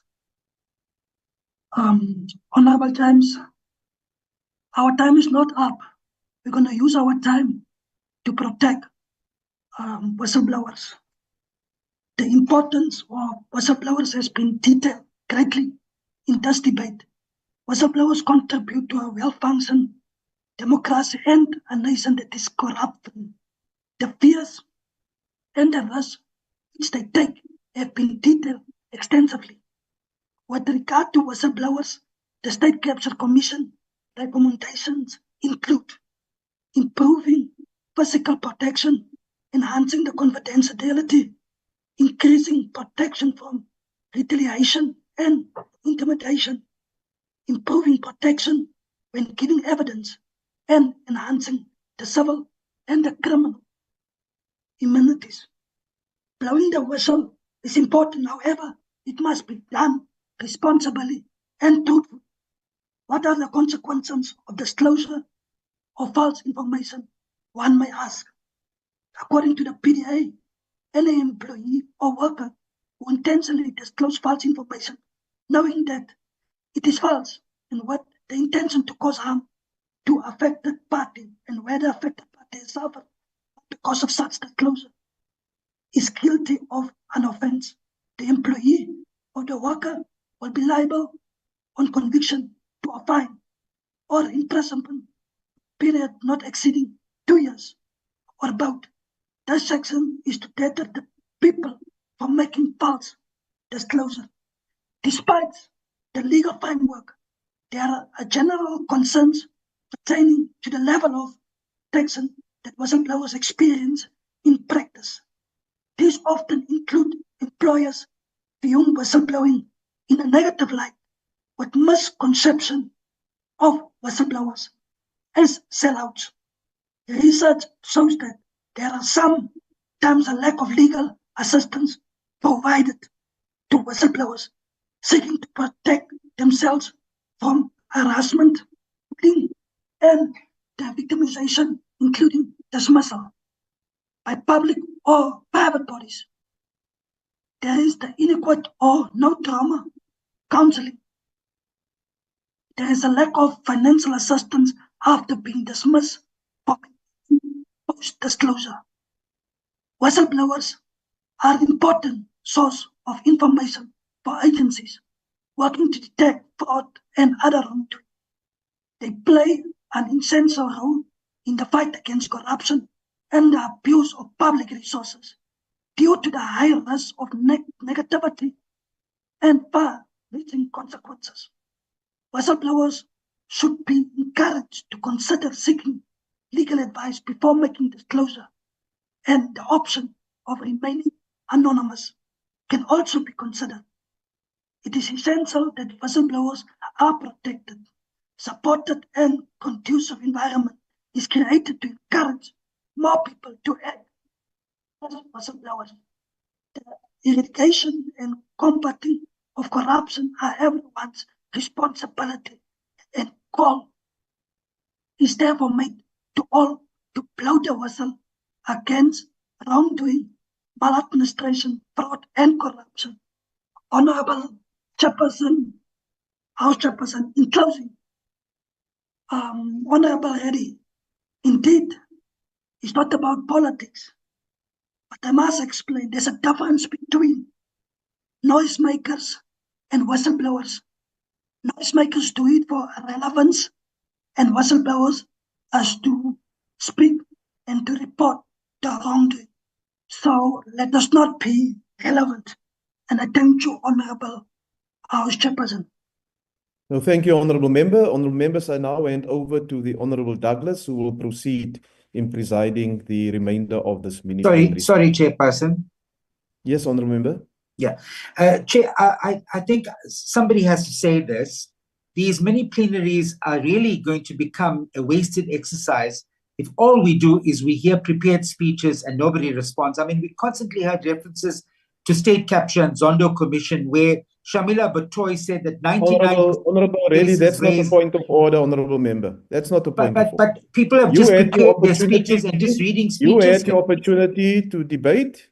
You made your input. We will now proceed we made to the concrete second item. proposals, Chairperson. We made concrete Honourable proposals. Member, you must deal with that outside of these forums. It's So not will for this these come before full plenary? Honourable Member, it's not a point of order. I now hand over to the Honourable Douglas, who will preside over the remainder of the mini-plenary session. Thank you. Thank you, Honourable Chairperson. We shall now proceed to the last order on the order paper, which is a motion in the name of Honorable Mane. I now recognize the Honorable Mane. Thank you, House Chair. Greetings to all in the House. I rise today on behalf of Mkhonto, which is a party, to move this motion of censure against the Minister of Finance in terms of Rule 124(6)(b). Let me be abundantly clear. This motion is not about the mishandling of a budget. It is about the betrayal of public trust and the constitutional dereliction of duty by a minister who failed spectacularly in the single most important task of his portfolio, to table a credible, lawful, and transparent budget. Why is this complicated? Honorable members, this year began with fiscal chaos. For the first time in the dawn of democracy, the tabling of national budget was postponed, not due to a national disaster, not due to war, but due to executive disarray. This is unprecedented. It plunged the country into uncertainty, rattled confidence in our economy, and left provinces, departments, and municipalities without guidance. Then when the budget finally limped its way through to Parliament, what did we receive? A shameless attempt to hike VAT under cover of crisis. A 0.5 percentage point increase that may look modest on paper, but in reality, it was an effective 3.3% increase. A cold and calculated cruel blow to the poor, to pensioners buying bread, to single mothers buying school shoes, to unemployed youth scraping together coins for transport. This was not just a bad policy. It was fiscal violence inflicted by those too cowardly to tax the wealthy, too compromised to close corporate loopholes, and too lazy to pursue genuine developmental alternatives. And here, House Chair, allow me to state the truth that is plain to the people, but feared in the corridors of power. Were it not for the rise of the MK party, the African National Congress would today still hold a majority. And if that were the case, VAT would have already risen to 17% as we speak. No court would have changed that. Like no court changed the hike from 14 to 15% VAT when Mr. Ramaphosa took office in 2018. We must all remember they climbed down from the satanic 2 percentage point increase. It is thanks to the historic blow delivered to the ANC by the MK party. Fact. The cruel engine of unchecked austerity was halted. The cavalier approach to passing bills was terminated. The MK party did not just remove a majority, it removed a blank check for neoliberal cruelty. It removed arrogance. House Chair, the MK party, we made a disgusting observation in the House when the VAT hike was first pushed through fiscal framework. We witnessed scenes of jubilation in the ANC benches and their fellow travelers. They clapped, they cheered, they celebrated what they thought was a clever victory. Thank God it turned out to be hollow, narrow, and short-lived triumph of treasury orthodoxy over human need. The devil didn't succeed. Honorable members, what kind of party celebrates taxing the poor while refusing to touch the obscene profits of mining houses, banks, and monopolies? What kind of government smuggles in anti-poor policy under cover of confusion and then pats itself on the back? That moment of celebration was a moment of shame. The people were watching, and the people will remember this in 2026 local government elections. We're not simply dealing with policy misjudgment here. We're dealing with a collapse of fiscal and moral leadership. The minister's conduct in this process, the delays, the secretive U-turns, the lack of accountability all point to someone unfit to inspire confidence, unfit to lead public purse, unfit to claim legitimacy without scrutiny. We have lost confidence in Minister Godongwana. This parliament is the watchdog of the Constitution. We must not sit silently while the executive, and in particular the National Treasury, begins to act as if parliament is an inconvenience rather than an equal branch of governance.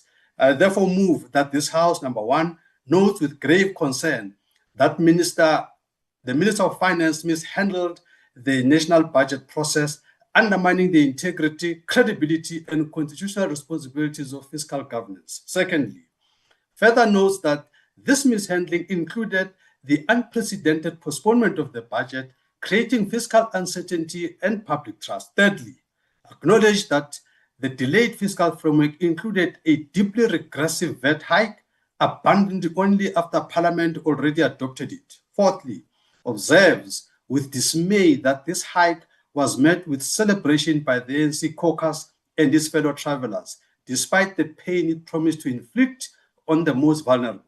Fifthly, affirms that if the ANC still had its majority, this VAT increase would have passed unopposed, and credits the sound intervention of the people, including the rise of the MK party, for breaking the back of the arrogant and anti-poor governance led by the ANC. Sixthly, assess that these events constitute a failure of leadership, a violation of constitutional principles, and a breach of public confidence. Finally, the House should resolve to censure the Minister of Finance, Minister Kodongwane, for his mishandling of the budget process, and we call on this House to affirm its commitment to transparent oversight that is pro-poor and to end this unaccountable executive rule. I submit. Thank you, Chair. Thank you, Honorable Manye. With the next speaker is from the ANC, Honorable Sekwati. Good morning, Honorable Chair. You may proceed. It's Honorable Matafa. I request to take the debate for Honorable Sekwati. Please go ahead. Thank you. Thank you very much, Chair.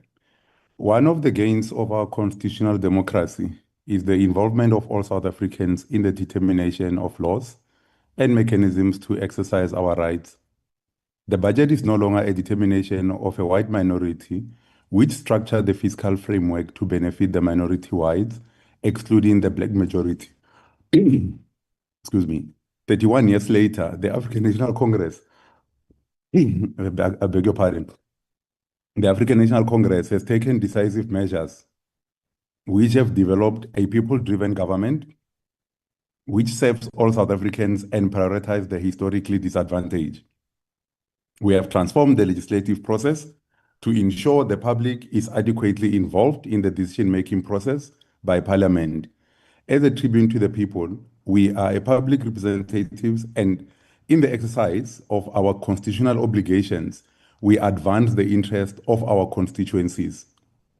We must state it categorically that the ANC has always advocated for the enhancement of the participation of the people in the budget process to ensure the money bills adopted by Parliament is representative of the input of the people.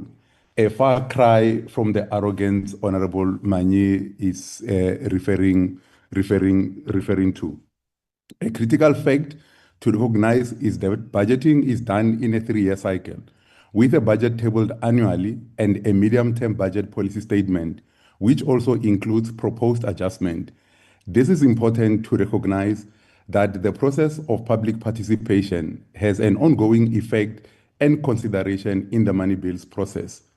We should further state that it is the ANC in Parliament in 2008 that advanced the resolution in the National Assembly to instruct the then Portfolio Committee on Finance to consider a procedure to amend money bills before Parliament. Today, we have a Money Bills Amendment Procedure and Related Matters Act of 2009, which outlines a clear process to ensure public participation and to also empower the committee with a process to amend the fiscal framework and the money bills.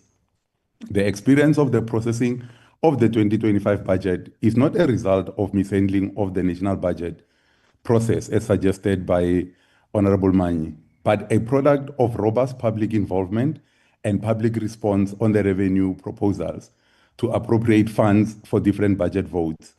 The money bills are tabled by the National Executive, and the parameters of Parliament are to accept or amend the fiscal framework and to accept or reject the Division of Revenue Bill or Appropriations Bill and other money bills. Therefore, the understanding of the various decision makers at different levels is critical to understand the context of the proposed tabling of the budget and the second session, which considered the budget and the current processing of the second tabled budget. In the first instance, the Cabinet did not reach consensus on 2% VAT revenue proposal. resulting in the postponement and non-tabling of the proposed revenue proposal. This was the decision by the National Executive to prevent the negative impact of the policy choice of a 2% VAT increase to increase revenue with the objective of increasing non-interest expenditure significantly and expand the VAT zero-rated food basket. This is not mishandling of a budget, but circumspect actions to protect the marginalized. The second budget had a reduced revenue proposal on VAT at 0.5% over the 2 years to 16%. This is a matter various sectors raised concerns through the public hearings. The fiscal framework and revenue proposals was adopted by the Finance Standing Committee with recommendations to further seek alternative revenue proposals without amending the fiscal framework. Parliament adopted the fiscal framework and revenue proposal report. Pursuant to the public concerns on the VAT increase as a form of increasing revenue collection, the Minister of Finance, Parliament, and the two litigants reached a legal settlement in the Western Cape High Court, as the Minister had committed to review the budget as a result of the public outcry and the call by Parliament, which involved various political parties in the Finance Standing Committee. The factors that have led to the third tabling of the budget are a product of robust maturing democracy and the responsiveness of public representatives in Parliament and in the National Executive, who have responded to the call by the people, sectors, political parties, and the leadership of the ANC that has ensured it engages all political parties in Parliament and various sectors to resolve the budget impasse. The tabling of the third budget is a victory of the people and not mishandling of the national process and the erosion of fiscal and parliamentary integrity. Public involvement is enshrined in our constitutional framework, and political parties need to rather commend the responsiveness of government than criticize it. The budget is not just an instrument of achieving what the sponsor perceives as fiscal integrity, but the budget must be understood as an instrument of policy implementation driven by the people in the People's Tribune, Parliament. The budget of 2025 has tabled when the economy was relatively stabilized from the COVID-19 impact, but the effects of the economic crisis caused by the pandemic continue to linger. The progress of the implementation of the economic recovery and reconstruction plan is creating new frontiers to transform our economy and society. The recent Statistics South Africa Quarterly Labour Force Survey reflects a stagnating economy, which requires structural interventions to achieve higher levels of economic growth that tackles unemployment and inequality. The budget of 2025, tabled by the Minister on 21 May 2025, continues to advance a progressive tax system which collects taxes from the rich to subsidize the poor and to address underdevelopment and the spatial legacy of colonialism and apartheid. House Chair, 61% of the budget is a social wage and 1 trillion is committed to infrastructure over the medium term to crystallize the economy, to expand social services, to ensure that they are reliable and accessible. The table budget continues to protect frontline workers in the education and health sector, to enhance outcomes in the sector to protect jobs. We welcome the decision of the Rules Committee to adopt the specific rules on directives to enhance the process of the fiscal framework and revenue proposals and the money bills. The National Treasury has also committed to enhance their public consultation process to enhance the budget participation process.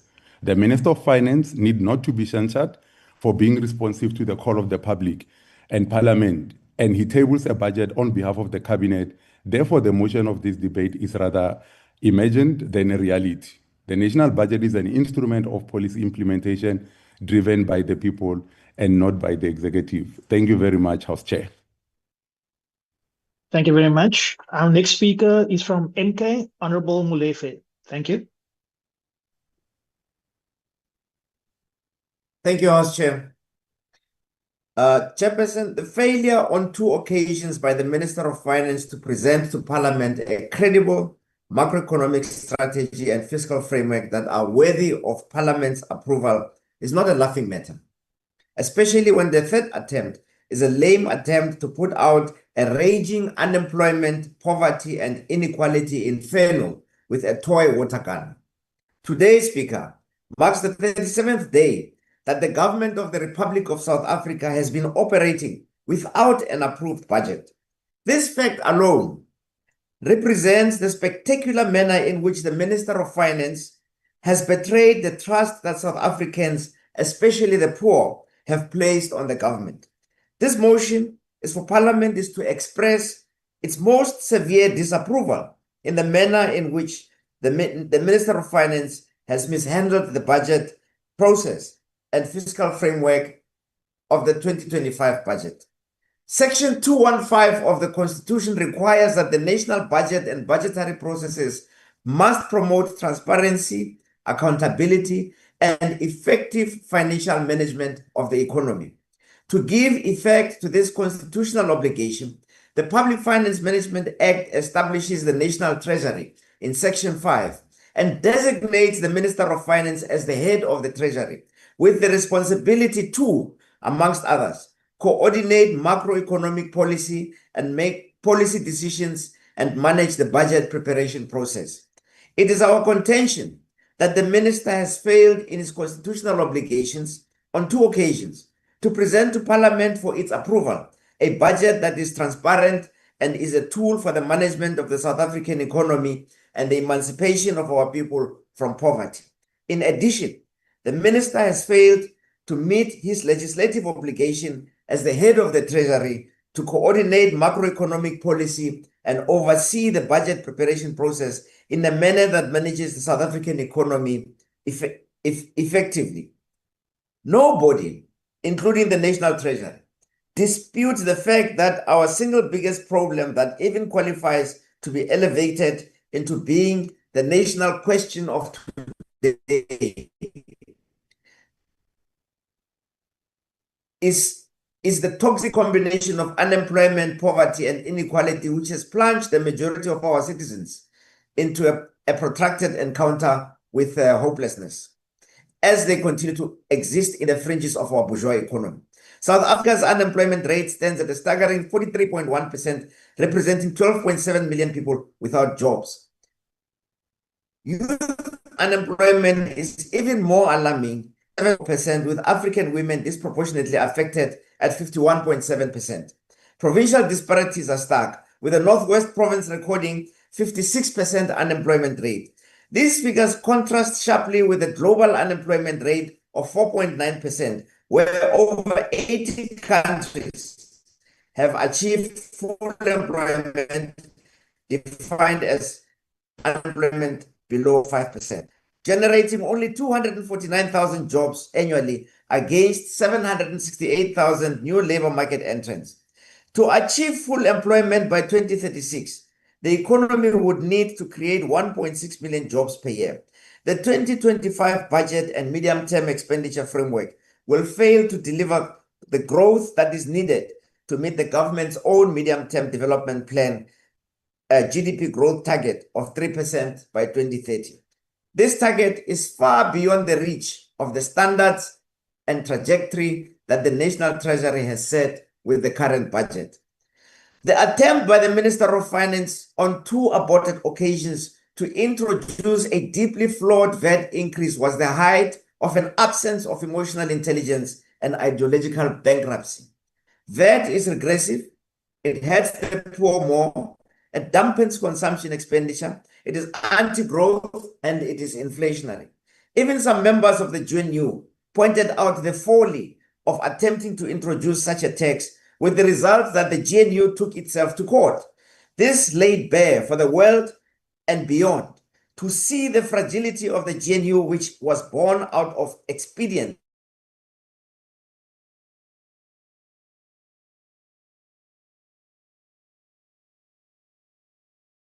rather than a shared vision, and to plug a hole in a 2 trillion rand budget. The tragedy, however, is that like VAT, the fuel levy increase is regressive, it hurts the poor more, it dampens consumption expenditure, and is inflationary. The minister's GNU partners failed to see this and have supported the same tax in a different code. This is beyond laughable. It is a reflection of a crisis of conscience, a crisis occasioned by the agreement of incompatible strange bedfellows to carry out their foolish fantasies while our country burns at the altar of bourgeois capitalism. It represents an act of cowardice to tax the wealthy and redistribute wealth. The failure to meet the target of 3% annual growth and the unemployment crisis represent deep structural challenges that require a multifaceted policy response. The MKP proposals for a radical fiscal framework that will address South Africa's economic ills include large-scale public investments in infrastructure, industrial policies to increase labor-intensive growth, and expanded public employment programs such as the Presidential Employment Stimulus and expanded public works program. Government is a custodian of public confidence. The delays in passing the budget are an indication of government's inability to manage the economy, and it stifles growth. This undermines public confidence. The failure to present on 2 previous attempts a budget that is credible enough for Parliament to approve is not just a procedural hiccup. It is a symptom of a deeper systemic challenge that is confronting the Treasury, which is costing this nation too much. South Africa needs strong, decisive leadership to navigate the triple evils of unemployment, poverty, and inequality, and steer the country to a path of stability and inclusive growth.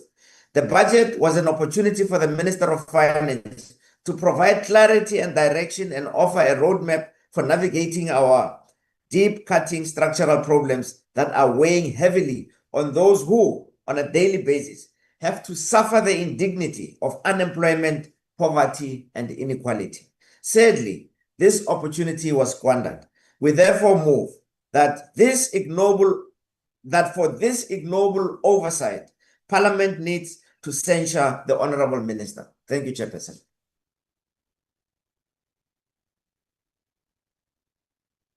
Thank you very much. The next speaker will be from the DA, Honourable the Deputy Minister of Finance, Honourable Serupin, or if he's not in the House, then one of the DA members. Thank you very much.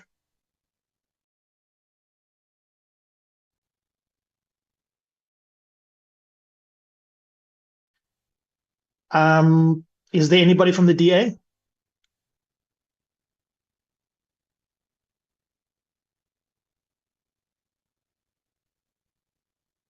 Just checking again, any members on the platform which will be speaking on behalf of the DA? Chair, if you'll bear with me for 5 seconds, I'll speak on behalf of the DA. Okay, thank you. Please proceed. So could I beg your indulgence that you let the next speaker go and then give us the DA slot? Certainly, no problem, Honourable Burke. We will then move on to the next speaker, EFF, Honourable Tambo. Thank you. Thank you very much, Chairperson. House Chairperson, it is unfortunate that we find ourselves here today debating a compromise which is born out of legislative illiteracy.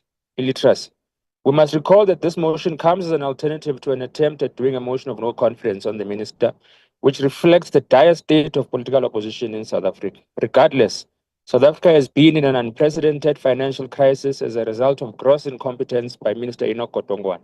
In February 2025, the Minister of Finance presented his first budget, which was an attempt to ring-fence us into the lack of imagination of National Treasury by saying there are 3 options: either continued austerity, continued borrowing, or what was phrased as strategic tax adjustments. It was admittedly the first concession by Treasury that they actually do practice austerity, and that South Africa, under the ANC, has been involved in irresponsible borrowing, which will burden future generations. Enoch Godongwana then proceeded to attempt to increase the VAT to 17%, then 15.5%, and pursued what can only be called a deceptive consultation process once he lost his attempt to increase VAT. He promised the nation consultation to achieve alternative revenue generation mechanisms, only to present a budget that removed VAT due to a court challenge by the EFF and replaced it with a fuel levy, which will be more destructive.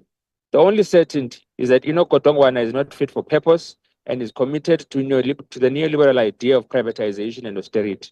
Recently, he's been involved in another lie, which seeks to suggest that Operation Vulindlela has been a success and the signs of success are its transition from phase 1 to phase 2.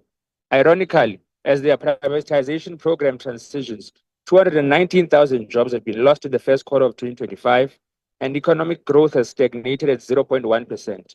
Generally, the Treasury he leads practices overestimation of economic growth to buy the confidence of markets and has revised economic growth projections from 1.8% to 1.4% in the space of 2 months, not considering that all other indicators predict below than 1% growth. Kotongwana leads through chaos and confusion, and the best illustration of that is when he managed to compel SARS into the irrationality of having 2 VAT rates running concurrently.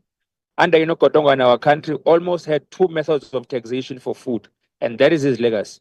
Under Kotongwana, it has become policy to abandon state-owned enterprises and to surrender critical services such as electricity, waste collection, and water provision to the private sector in order to decapacitate the state.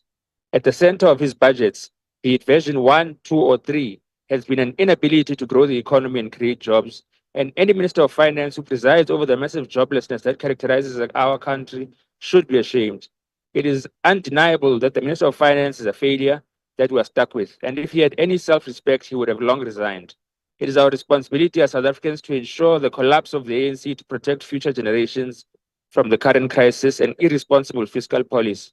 Kotongwana must go as a matter of necessity. And sadly, this debate won't assist us to do that. It is only the death of the ANC which curses us with mediocrity in finance that will rescue this country from financial ruin. Thank you, Chairperson. Thank you very much. I see Honorable Burke, you are ready to go, the DA. Thank you, Mr. Chair. There's an astounding resemblance between circus magicians and the MK party. Both try to make things disappear. With magicians, they typically cost you a coin. And with the MK party, it's somewhere between 11 and 40 million rand from their party coffers. One will bring a smile to your face. The other will bring you 4 MK party heads of finance in less than 2 years, and a deep sense of regret to all those South Africans who voted for them. Both circus magicians and the MK party seek to distract. If we're all looking at the sleight of hand, the motion of censure or no confidence, maybe we'll miss the dumpster fire that is their internal party politics, or their latest attempt at Stalingrading our courts, which is happening just off screen. Mr. Chair, this motion of... Chairperson, my hand is raised. What's your point of order? Chairperson, this circus character, honorable whatever, is not sticking to the topic. This is not about MK, and I don't know why he's talking about MK. You must read the topic and keep to the topic. Thank you, Honorable If you want to keep the decorum of the House, I suggest he does that. Honorable Burke, please continue. Mr. Chair, I don't think we should place too much value on the inputs of a party that requires legal counsel more often than they see consensus. Getting back to what I was saying, Mr. Chair, this motion of censure against the finance minister is nothing more than a cheap circus trick. It's a sleight of hand. It's the latest attempt at distraction. We're seeing it even as I speak now. But the real win for the MK party is that we're talking about this motion at all. The fact that we're not talking about... Honorable Burke, would you just give us a second? I see there's a hand, point of order. Honorable member, what is your point of order? Honorable Skosana, what is your point of order? Thank you, Chair. Point of order. Chair, I think it's high time. I think it's high time, Chair, that we nip this thing in the party. The issue of what is your point of order? Honorable member, the honorable member. Honorable member, is what is your casting point of order? aspersion. Yes, the honorable member is casting aspersion, and he must stick to the topic. This white Okay, thank you, supremacist honorable member. cannot be tolerated, Chair. Please, thank you very much. Please refrain from going on. Honorable Burke, please take the floor again. That's not a point of order. Thank you very much. Sorry, Chair, you've missed And there's my... yes, I see your hand, Honorable Dugmore. Just hold on, Honorable Burke. Please continue, Honorable Dugmore. Yeah, no, thank you very much, Chair. This is also a point of order. Yes. And it is about the following, that when Honorable Reddy raised a point of order, he, if I'm not mistaken, said, I refer to the Honorable something something, Now, my understanding is that the speaker on the floor has a name, and that if I understand it, it's Burke. So I'm disappointed, Speaker, that or Okay, Chair, thank that in you, your Honorable ruling Dagmo. you said nothing That's about. not a point No, of no, no, it order. is because you, as the Chair, said nothing about Honourable Reddy's conduct. I know you're from the same party, but we expect more objectivity. No, you're being out of order now, Honorable Dagmo. Thank you very much. That's not a point of order. Honorable Chairperson, from my the hand DA, is up. Honorable Kaula, I've just recognized you, ma'am. I thank you. Thank you very much. I am also raising on the name calling from the Honourable Reddy. I found it quite extraordinary, and I'm astounded that he wasn't asked to withdraw, and I would ask that you do so. Thank you. Thank you very much. Honourable Reddy, will you withdraw the name calling for the sake of the meeting? Honorable Chairperson, the Honorable Speaker Burks, I don't know who he is, it's fact, but he referred just to say that you MK will members withdraw. as circus That's characters. fine, He Honourable. referred to MK members as that. He must withdraw. Okay, that's a that different statement, matter, Honourable and then Reddy. I will We will withdraw get back calling to him that. a something something, circus something something. Will you withdraw, Honourable Reddy? Will you withdraw withdraw? provided he withdraws his Thank you very statement much. that No, MK just is no a circus qualifications. something. Just withdraw. Okay, thank you. Honourable Clark, your hand is up again. Please, what is your point of order? Thank you, Chairperson. I want to raise a point of order in terms of Rule 65. I mean, can the Honourable Reddy please stop interrupting the Speaker and that we can get on with the day of business? Thank you very much. Honourable Burke, you may continue. Mr. Chair, I'm painfully aware that all of these attempts at distraction are but another audition for the chief whip role of the MK party. It seems to be rotating. As I was saying, the real win for the MK is that we're talking about this ridiculous motion at all, that we're not talking about their latest failed legal attempt to challenge our democratic elections, that we're all not wondering how a party can have 5 different secretary generals in just 19 months, that we're not focusing on bringing consequences for those responsible for industrial-scale looting during the 9 lost years under former President Zuma. Mr. Chair, much like the political lifespan...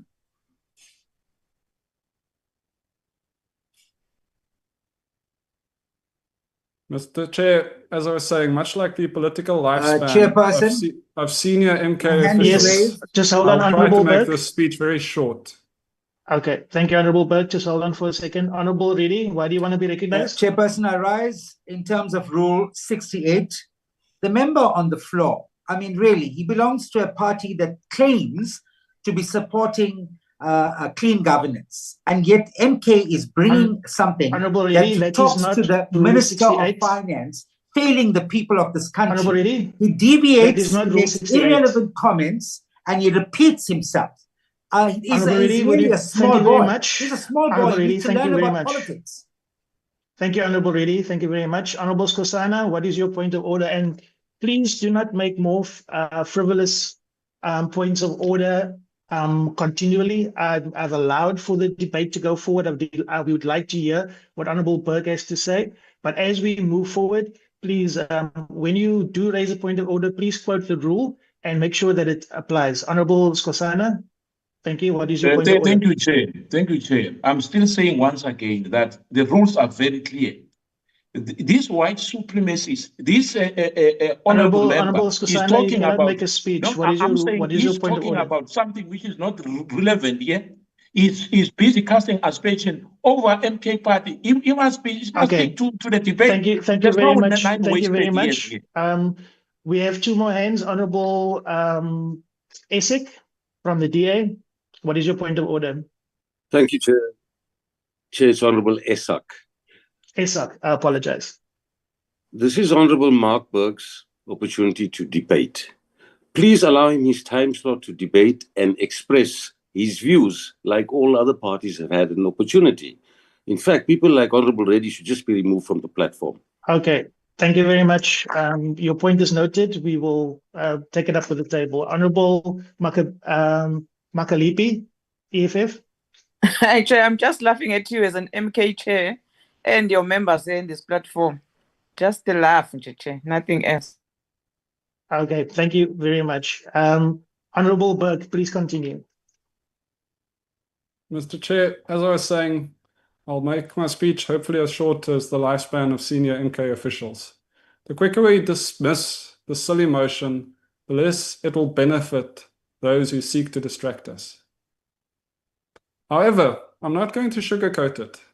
The interactions we had with the finance minister between February and the end of May were laced with contestation, frustration, and at times anger. It was the single biggest struggle over economic policy that this country has experienced in living memory. But it was a democratic struggle. A motion of censure should not be brought to punish those who practice democracy. From the cabinet to the legislative and finally to the judicial sphere. Our contestation with the finance minister over the VAT issue occurred over the entire plane provided and protected by our constitution. What's more, it primarily took place between parties that believe in democracy, parties that believe in the constitution. And unlike the MK party, it occurred by those that will defend democracy instead of those who refuse to hold their own internal democratic elections and want to abolish our constitution. Woe is the day when this House decides to censure members for engaging in the hustle and bustle of democracy. So, Mr. Chair, motions of censure should not be brought against those who seek to act in the public interest. And however strongly we disagreed with his taxation choices, the finance minister's ultimate goal was to manage debt while increasing social and investment spending. And unlike what's alleged in the Zuma corruption trial, Minister Godongwana's intentions were not to steal from the public. Mr. Chair, a motion of censure should not be an attempt to settle old scores.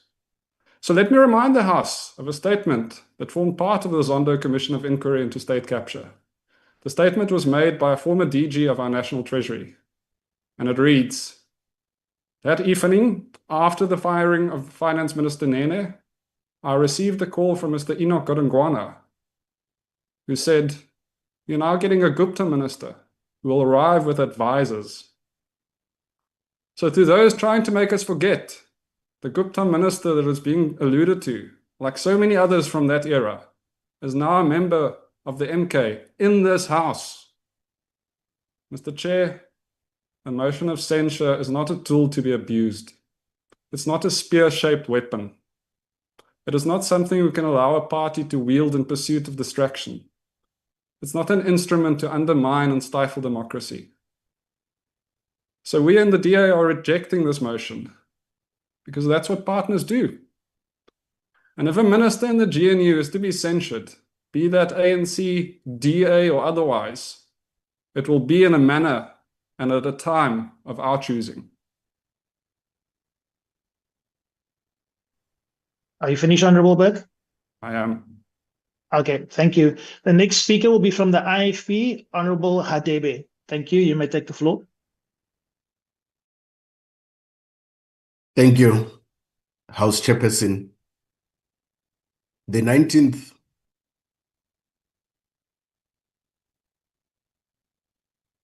Thank you, House Chairperson. The 19th of February and 12th of March 2025 will be remembered as watershed moments in South Africa's parliamentary and fiscal history. Two extraordinary instances, mere weeks apart, when the nation's budget was presented, debated, and untimely not adopted. The failure to pass the budget threw the country into a state of political uncertainty. The nation, and indeed the international community, watched with bated breath as legal battles unfolded and high-stakes negotiations dominated headlines. Beyond the immediate market reactions and economic focus, the broader question remains, what did these moments truly reveal? What did they signify about the leadership of the Minister of Finance, and more critically, about Parliament's ability and willingness to uphold its constitutional duty of oversight? These unprecedented events raised fundamental questions about governance, the rule of law, and the integrity of South Africa's democratic institutions. In some respects, They marked the arrival of a new political reality in post-apartheid South Africa. For over 30 years, the national budget has been presented and adopted by Parliament without serious disruption. Even when opposition parties raised significant objections, the process was predictable. However, the failure to adopt the budget in 2025 stands as the most serious political challenge faced by the newly constituted government.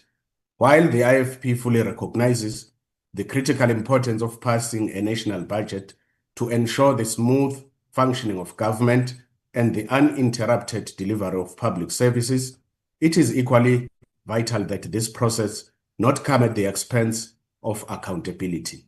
Our institutions must serve the people, not the convenience of the executive. For many years, Parliament's ability to hold the executive accountable has been seriously questioned. Civil society organizations, political analysts, and ordinary citizens have all lamented a pattern where Parliament, rather than acting as a check on the executive, too often rubber-stamped decisions. This erosion of oversight contributed to a litigious culture where political questions were increasingly decided in courtrooms, not in the chambers of Parliament, where they rightly belong. For too long, Parliaments functioned under, I quote, a tyranny of the majority, close quote. Today, however, South Africa finds itself in a new political landscape where collaboration, negotiation, and oversight are no longer optional but essential. Parliament must reclaim its role as the voice of the people and guardian of the Constitution. The IFP does not believe that censure is warranted regarding the way the budget process was handled. While the circumstances were certainly extraordinary, they revealed the resilience of South Africa's constitutional framework. Parliament as the legislative branch and the judiciary as an impartial arbitrator both fulfilled their constitutional roles. The message is unambiguous. No minister, including Minister of Finance, acts without constitutional constraints. It is worth recalling that the original budget presented by the Minister of Finance did include several pro-poor provisions that received broad support. These included the decision to keep the general fuel levy unchanged, shielding low-income households from increased transport costs, as well as the expansion of the zero-rated food basket to include essential like brown bread and baby formula. They were not merely policy tweaks, they were lifelines for many vulnerable households. Yet, with the rejection of that budget, those very projections now hang in the balance. The gains promised to the most disadvantaged South Africans may be lost, undermining the state's capacity to shield the poor from ongoing economic turbulence. At this new chapter of South Africa, of South African politics unfolds, it is critical that Parliament remains vigilant and grounded in its duty to the people, especially those who need it most. I thank you, House Chairperson. Thank you very much, Honourable Member. The next speaker will be from the PA, Honourable Matsopa. Thank you. Thank you very much, House Chair, honourable members, fellow South Africans. On behalf of the Patriotic Alliance, we want to address the motion of censure against the Minister of Finance, a motion we firmly oppose. While the opposition seeks to castigate the minister for so-called mishandling of the national budget process, we rise not only in his defense, but in celebration of his steadfast leadership under the immense pressure. The Minister of Finance has executed his duties with an unwavering commitment to fiscal responsibilities, transparency, and the stability of our nation's economy. In the spirit of the government of national unity, we must acknowledge that the budget process was conducted with due diligence, despite the relentless political grandstanding and obstructive tactics from certain quarters. Let us be clear, crafting a national budget in a complex, evolving economic landscape while balancing competing demands is no small feat. The minister ensured that every step adhered to parliamentary procedure, engage stakeholders, and prioritize the needs of the people. To suggest otherwise is not only disingenuous, but an affront to the democratic process this House upholds. The opposition's allegations of eroded fiscal and parliamentary integrity are baseless. If anything, the real erosion comes from those who seek to weaponize parliamentary mechanisms for political theatrics rather than constructive debate. The Patriotic Alliance will not stand by as hardworking leaders. The Patriotic Alliance will not stand by as hardworking leaders are maligned and fulfilling their mandate under difficult circumstances. Instead of censure, this minister deserves commendation. He delivered a balanced budget that safeguards social spending, stimulates growth, and maintains fiscal discipline, all while navigating the turbulence of coalition politics. That is leadership. That is integrity. To the opposition, we say, if you have legitimate policy disagreements, propose alternatives, engage constructively, but do not undermine national stability for the sake of scoring cheap politics point. To the Minister of Finance, we say, the Patriotic Alliance salutes you. In the face of undue pressure, you hold the line. And partners in the GNU, we stand with you and we call on this House to reject this frivolous motion and instead focus on the real work of serving the South African people. Yes, we must stop this cheap politicking. I thank you, Chair. Thank you very much. The next speaker will be from the Freedom Front Plus, Honorable Wessels. Thank you, Honourable Chairperson. Honourable Chairperson, what happened with regards to the budget this year is unprecedented. But did it cause real hardship and turmoil as the Honourable Mani wants us to believe? We should evaluate this objectively. Uncertainty that was a result of this is admittedly never desirable and does damage in terms of public trust, especially so public trust in state institutions such as Parliament. But what could have happened could have been more detrimental to public trust if, for instance, an undesirable budget was passed and the cost of living of people and ordinary South Africans increased due to a VAT increase.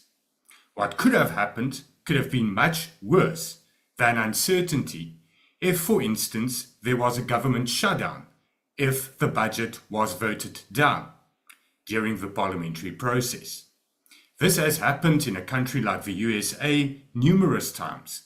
The most recent in 2018, where the government shutdown lasted for 49 days and no federal government officials were paid and all services came to a halt. This could have happened. It did not. And that would have been an erosion. What happened instead, Honourable Chairperson, is the manifestation of multi-party participation, democracy at work, and this culminated into a budget more aligned to the will of the people. The markets did not react negatively and the exchange rate remained stable despite the postponement and delays. Unlike when the Honourable Van Rooyen was parachuted in as Minister of Finance. That had a severe impact on the exchange rate and the markets. We disagreed with the Minister of Finance's first and second versions of the revenue proposals entailing a VAT increase, but we should acknowledge the economic and fiscal reality facing South Africa. The lack of economic growth is the reality which National Treasury faces whilst attempting to balance a budget that has insufficient revenue to fund the ever-increasing needs for government expenditure on social wage needs, infrastructure, and basic service delivery. This motion is misguided, as the Minister's goal was to manage this dire situation. not caused by the current government, but the blame is much better placed on the 9 lost years during the tenure of the MKP's Jacob Zuma. We can't blame the MK party for bringing such a motion that wants to reprimand the minister for embracing democracy and participation to find better solutions, because the MK party does not understand democracy or responsive governance. The MK party is a dictatorship with no place for collective voice in decision-making. The Freedom Front Plus rejects this ill-founded motion. I thank you. Thank you, Honourable Member. The next person to speak will be from Action SA, Honourable Beasley. Thank you very much. Thank you, Chair. There can be no doubt that the handling of the national budget has been deeply flawed. What should have been a clear and credible process has instead descended into chaos, undermining both fiscal discipline and the integrity of this Parliament. However, as Action SA, we do not believe that the fault lies solely with the Minister of Finance. The true responsibility rests with the government of so-called national unity. It would be inaccurate and politically convenient to scapegoat a single individual when multi-parties in the GNU played a role in the disorder we have witnessed. Rather than supporting the GNU partners left him isolated and burdened with the blame. Regarding the budget that was originally due on the 19th of February, the Democratic Alliance and other GNU members claimed they were not consulted and the minister hadn't gone rogue and acted unilaterally. Nothing could be further from the truth. In a written parliamentary question, Action SA asked the Minister of Finance whether he consulted with his 2 deputy ministers, one from the ANC and one from the DA, in preparing the budget due for presentation on the 19th of February 2025. And if so, what were the details of these consultations? The minister confirmed that both deputy ministers were actively involved in a series of preparatory discussions and had contributed to drafting the budget speech. Yet when it became clear that the public reaction to the budget would be negative, the DA distanced itself from the very process that it had participated in. In doing so, they sacrificed accountability for political convenience, throwing the minister under the bus. But as we know, the truth has a way of catching up. When the revised budget was tabled on the 12th of March, the same party again attempted to leverage the process, this time holding the budget hostage over demands unrelated to fiscal matters. When those demands were not met, the minister was once again cast as the villain, accused of being rogue and inattentive. Action SA, not part of the GNU and committed to responsible opposition, took a principled and pragmatic stance. We could not, in good conscience, allow the country and its economy to be held hostage to internal GNU power struggles. We supported the fiscal framework on the explicit condition that the VAT increase would be reversed. By the time the budget was presented on the 21st of May, the GNU appeared to have finally coordinated itself. It goes, third time lucky. This, Speaker, is Budget 3.0. It is a GNU budget. It is no longer possible to shift blame. Everybody in the GNU owns this budget and must be held accountable for it. The confusion and conflict that has surrounded the budget process reflects a much deeper problem. With economic growth stagnating, unemployment rising, and poverty deepening, it is clear that the GNU lacks direction. It is a coalition bereft of bold ideas or meaningful reform. As the proverb goes, when elephants fight, it is the grass that suffers. In this case, the grass is the South African people paying the price for government coalition at war with itself. To censure the finance minister alone is misguided and unjust. The entire GNU must be held to account for this mess. I thank you, Chair. Thank you, Honourable Member. The next speaker will be from RISE. Is there a speaker from RISE? If not, we'll move on to the next speaker on the ANC, Honourable Sagede. The ANC. Thank you, House Chair and members at large. The 2025 budget was tabled at a period when geopolitical risks are increasing, impacting economic growth projections globally. And many emerging and developed economies have to grapple with the need to have a sustainable debt trajectory. South Africa is not immune to this reality, as governments across the world have implemented counter-cyclical policies to respond to the economic crisis caused by COVID-19. This has resulted in a rapid increase of public debt globally. In balancing the trade-offs of achieving economic growth and debt sustainability, the government has had to identify tax policy measures to increase revenue collection, to protect the current baseline of spending, and to increase spending. Tax policy globally is a contested fiscal policy instrument, as it has a different impact on various strata of society. It impacts the unemployed, the poor, the working class, the middle strata, and the rich. It impacts business and economic broadly.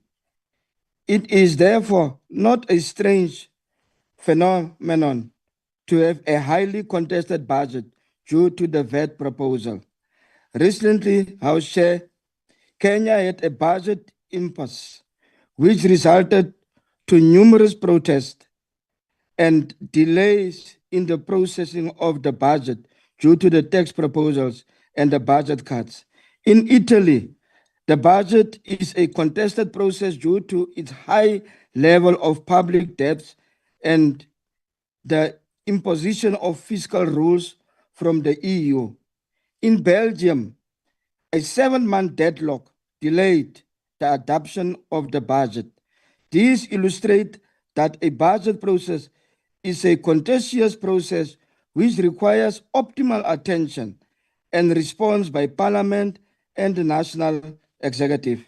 In our context, public involvement process was undertaken with various views expressed. A second tabling of the budget is a resolution to the concerns raised by the public and Parliament. This is a sign of maturing democracy. The Cabinet has developed a medium-term development plan which provides the strategic direction of the 7th administration and the targets of government to build a better life, and the budget is structured to support the plan. The budget seeks to place South Africa in an economic growth trajectory through the implementation of Operation Vulindlela, which involves structural reforms to enhance the efficiency of key economic sectors, such as transport, digital infrastructure, water infrastructure, energy, and a focus on local government. Without adequate measures to boost economic growth, our efforts as a country to address poverty and unemployment will not be achieved. The ANC believes a focus on infrastructure as contained in the budget will be a crucial measure to move the needle. One of the major weaknesses of the budget of 2025 debate is a lack of adequate focus on the spending proposals, which are critical to weigh when considering the revenue proposals. Government has to take bold decisions to strengthen the country's safety net with an increase of social grants above inflation and allocations for social service, which alleviate poverty and advance the development of the people. As the ANC, in our manifesto, we committed to invest in the people, and the budget does exactly that. The education sector is allocated 19.5 billion for provincial education compensation costs for 5,000 educators posts and to improve the ECD subsidy per child from 17 Rand to 24 Rand, and expand access for additional 700,000 children up to the age of 5 years. The budget continues to support fee-free higher education for the poor and a funding program for the missing middle. The health sector is allocated 20.8 billion to cover compensation of employing 800 doctors who finish their community services and protect health posts and to address medical shortages. These are aspects of the budget that are not largely focused on. Deprive the public a full comprehensive of different elements of the budget which protects and advance the interests of the poor and country. As we debate the 2025 budget process and the role of Parliament, we should always bear in mind that the people are not fighting for the ideas in our heads, but for the material things. These people want to see a change in their living conditions and protected process undertaken by Cabinet and various stakeholders to ensure a balance is struck and not a mishandling of the budget process. The ANC has resolved to have an enhanced approach on engaging the budget cycles to ensure critical policy decisions on the budget are well canvassed with society to ensure optimal participation and support for the budget. What we can all agree on is that the budget tabled on the 21st of May, 2025 is different from the previous adopted fiscal framework and revenue proposals. This fact is an effect of public participation and Parliament's concern. As a listening and caring government, we today have a fiscal framework and revenue proposal that was adopted by the Joint Committee of Finance, and Parliament will debate it next week. The ANC is committed to further discussions with the various social partners to ensure we take measures to improve revenue collection and to consider various alternative revenue proposals to grow the fiscus to respond to the challenges impacting our society. Thank you, Chairperson. Thank you, Honourable Member. We will now go to Al Jamar. Is there a speaker from Al Jamar? If not, we'll go to NCC. Is there a speaker from NCC? The PAC? Is there a speaker from the PAC? UAT? Is there a speaker from UAT? Good? Is there a speaker from Good? If not, we'll go on to the DA. Honourable Bird, you may continue. Thank you, Mr. Chair. While we in the DA are rejecting this ridiculous motion, which is clearly brought to settle old scores as described earlier, it's perhaps worth reflecting what this motion is actually achieving. It's enabling cooperation between the DA and the ANC in real time. It's reaffirming the idea that in a coalition government, while we can disagree on policy, sometimes vehemently, sometimes publicly, we remain committed to stability in South Africa. So let's talk about some of that stability and some of that cooperation that a DA deputy minister and an ANC minister working cooperatively, collaboratively, in unison, have been able to achieve. As we speak, the Rand is trading at 17.75 Rand to a dollar. It's at a multi-year high. South African bond auctions are oversubscribed and at a 3-year low, dropping below 10% yields, representing value for government infrastructure investment.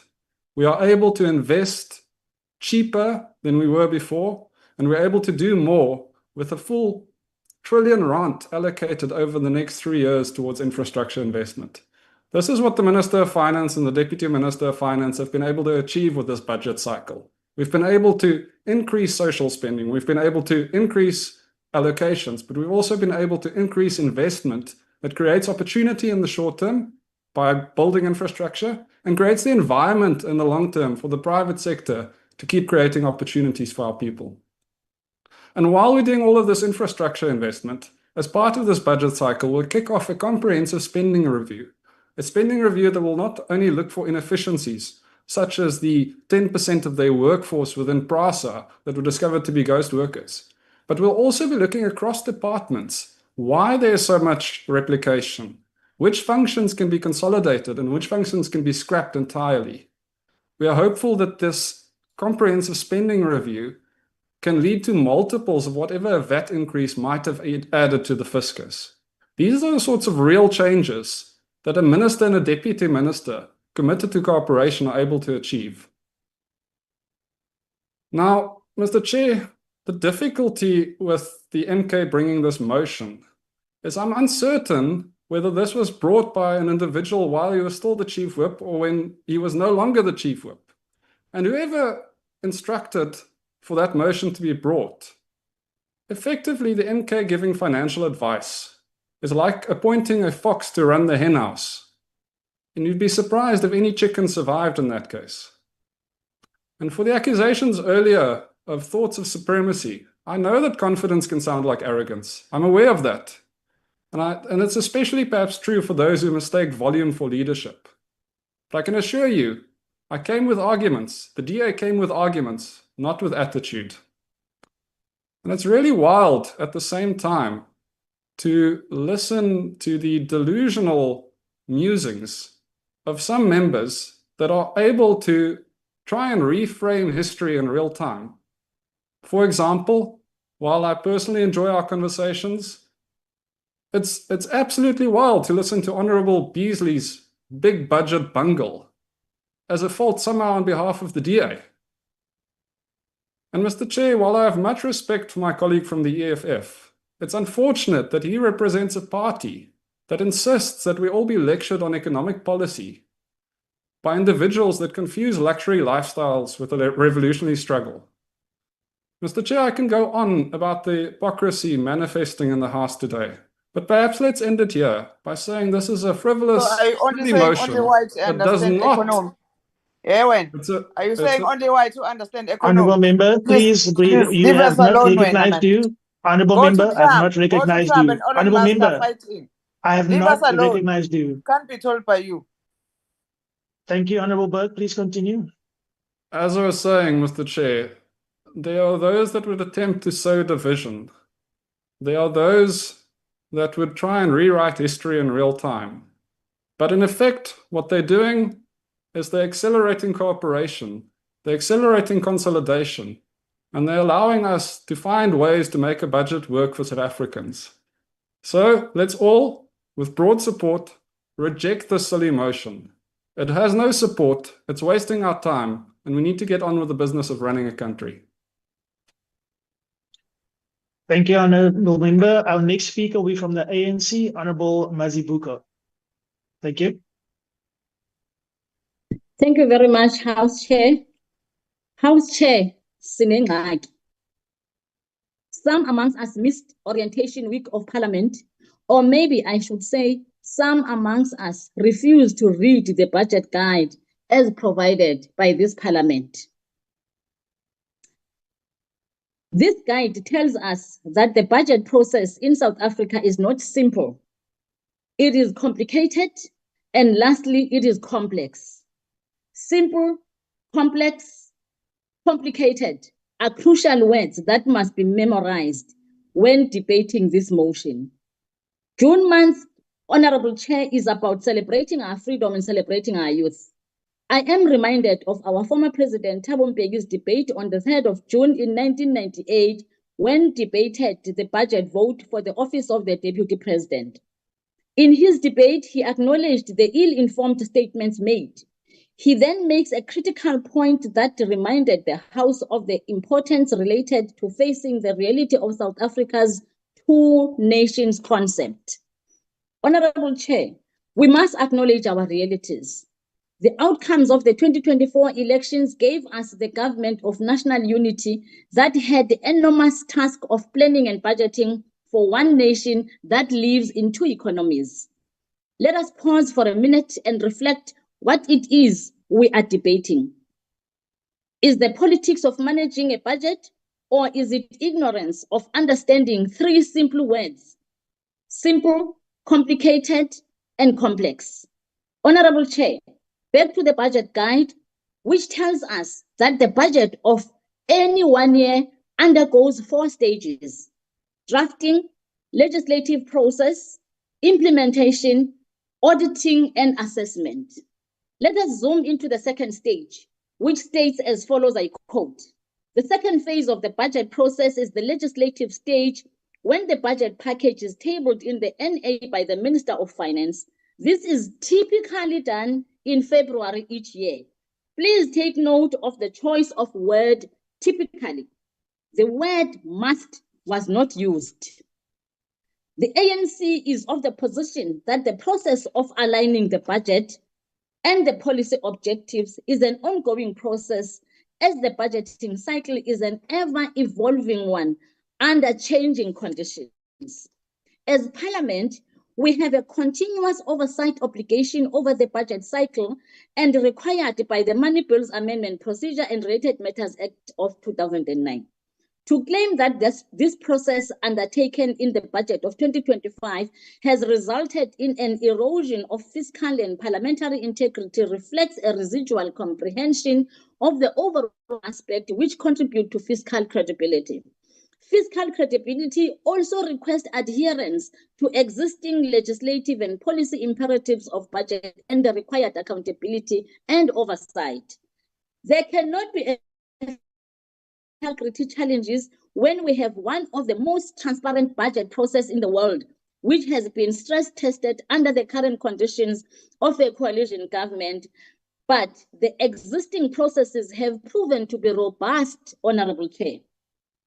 We cannot have a fiscal credibility problem when we have one of the most effective Auditor General Office, which is a Chapter 9 institution which functions independently.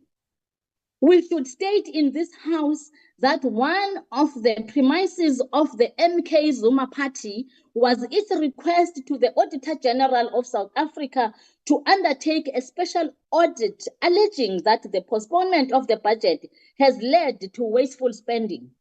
This is a sheer misunderstanding of the importance of democratic process, which an integral of governance processes.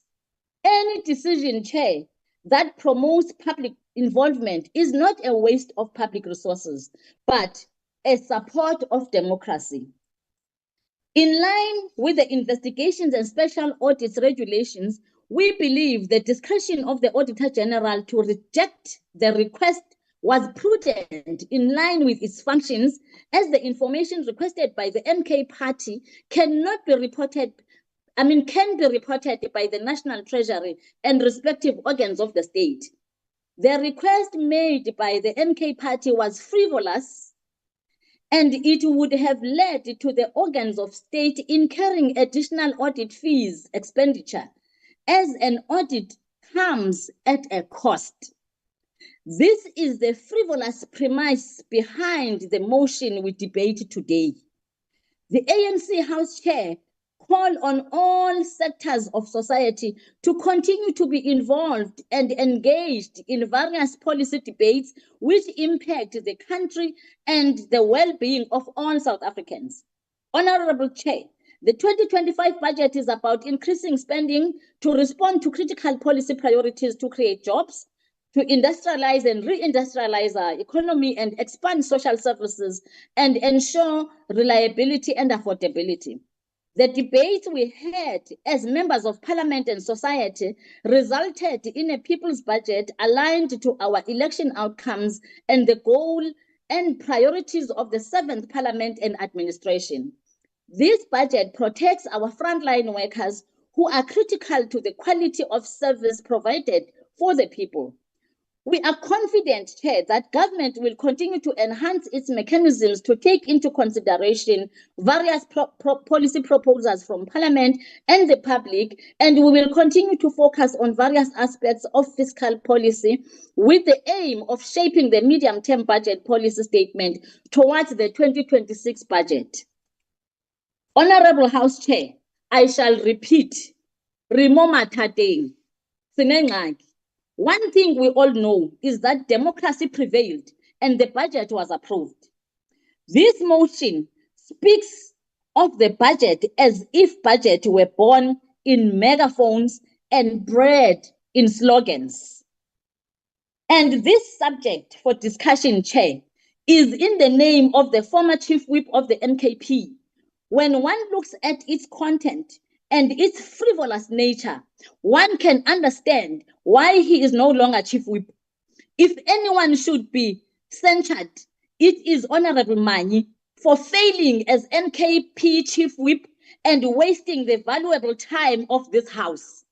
Honorable Chair, budgeting stability is not a revolutionary hobby. It is the spinal cord of a functioning state. Therefore, the NKP cannot propose to amputate the spine of this republic to satisfy their populist spasms. The ANC House Chair rejects this frivolous motion. I thank you. Thank you, Honourable Member. Our final speaker for the day will be Honourable Manye, MK. Thank you. Thank you, Chairperson. Very briefly, in terms of the ANC, firstly, I think the reason the ANC is dwindling like this is their inability to introspect. But we are saying it's in our favor. They can continue to praise mediocrity and they are headed for a 10%. So good for them, number one. Number two, for the MK party's submission here, I want to thank Honorable Mulife for reminding us the revenge approach of the ANC, that because they couldn't get their way, they have revenge now with the levy. How cruel can they be? For the EFF, I just want to ask my fellow friends there in the EFF to please engage their superior logic and understand that Section 92(2) of the Constitution that calls for individual accountability has got no limits. Parties, the MK party will make the necessary proposals in the prescripts to make it explicit that you can indeed do a motion of no confidence on a minister, contrary to a misguided popular view. But we'll clear that up as MK. The DA, I think for us, the DA just has reminded me of the apartheid nostalgia. You can see the guys are just getting into power and the ANC is just assisting them. So they'll hang on to the ANC come hell or high water. So we understand they'll have to take anything that the ANC gives them just to cling to power, because without the ANC, the DA is nothing. So we expect that kind of an approach from them. In terms of the fellow travelers of this so-called GNU, whether IFP, PA and Freedom Front Plus, very briefly, for the IFP, I think the IFP should be in mourning. They shouldn't be here today. They should be in mourning, and I'm mourning with them. And out of respect for Ujobe, I'm not going to say much about the IFP. I respect Ujobe very much. May his soul rest in peace. In terms of the PA, what does the PA, by the way, stand for, Chairperson? Is it Porridge Alliance? Is it Position Addicts? Or is it Political Acrobats? What exactly are they? People just are just chasing grave wherever it is. So I don't think they actually said anything worth responding to. You must clean your house. Clean your house. Please do not interject. Freedom Front Plus, Honorable Vessels is one of the best orators in the House. Today he was painfully reading a prepared script, and I could even see that what he was reading, he didn't believe what he was reading. So I understand you've got a job to do, Honorable Vessels, but I share your inner position on the matter. I know we're together on this, but it's fine. You got to do your job. Action SA, just want to say to you, I'm sorry that you were not rewarded with the ministerial position for all your efforts, but you tried. Unfortunately, yes. Your time has expired. Thank goodness for that. Thank you. Thank you very much. That That was concludes so the much. debate and the business of this virtual mini plenary session. The mini plenary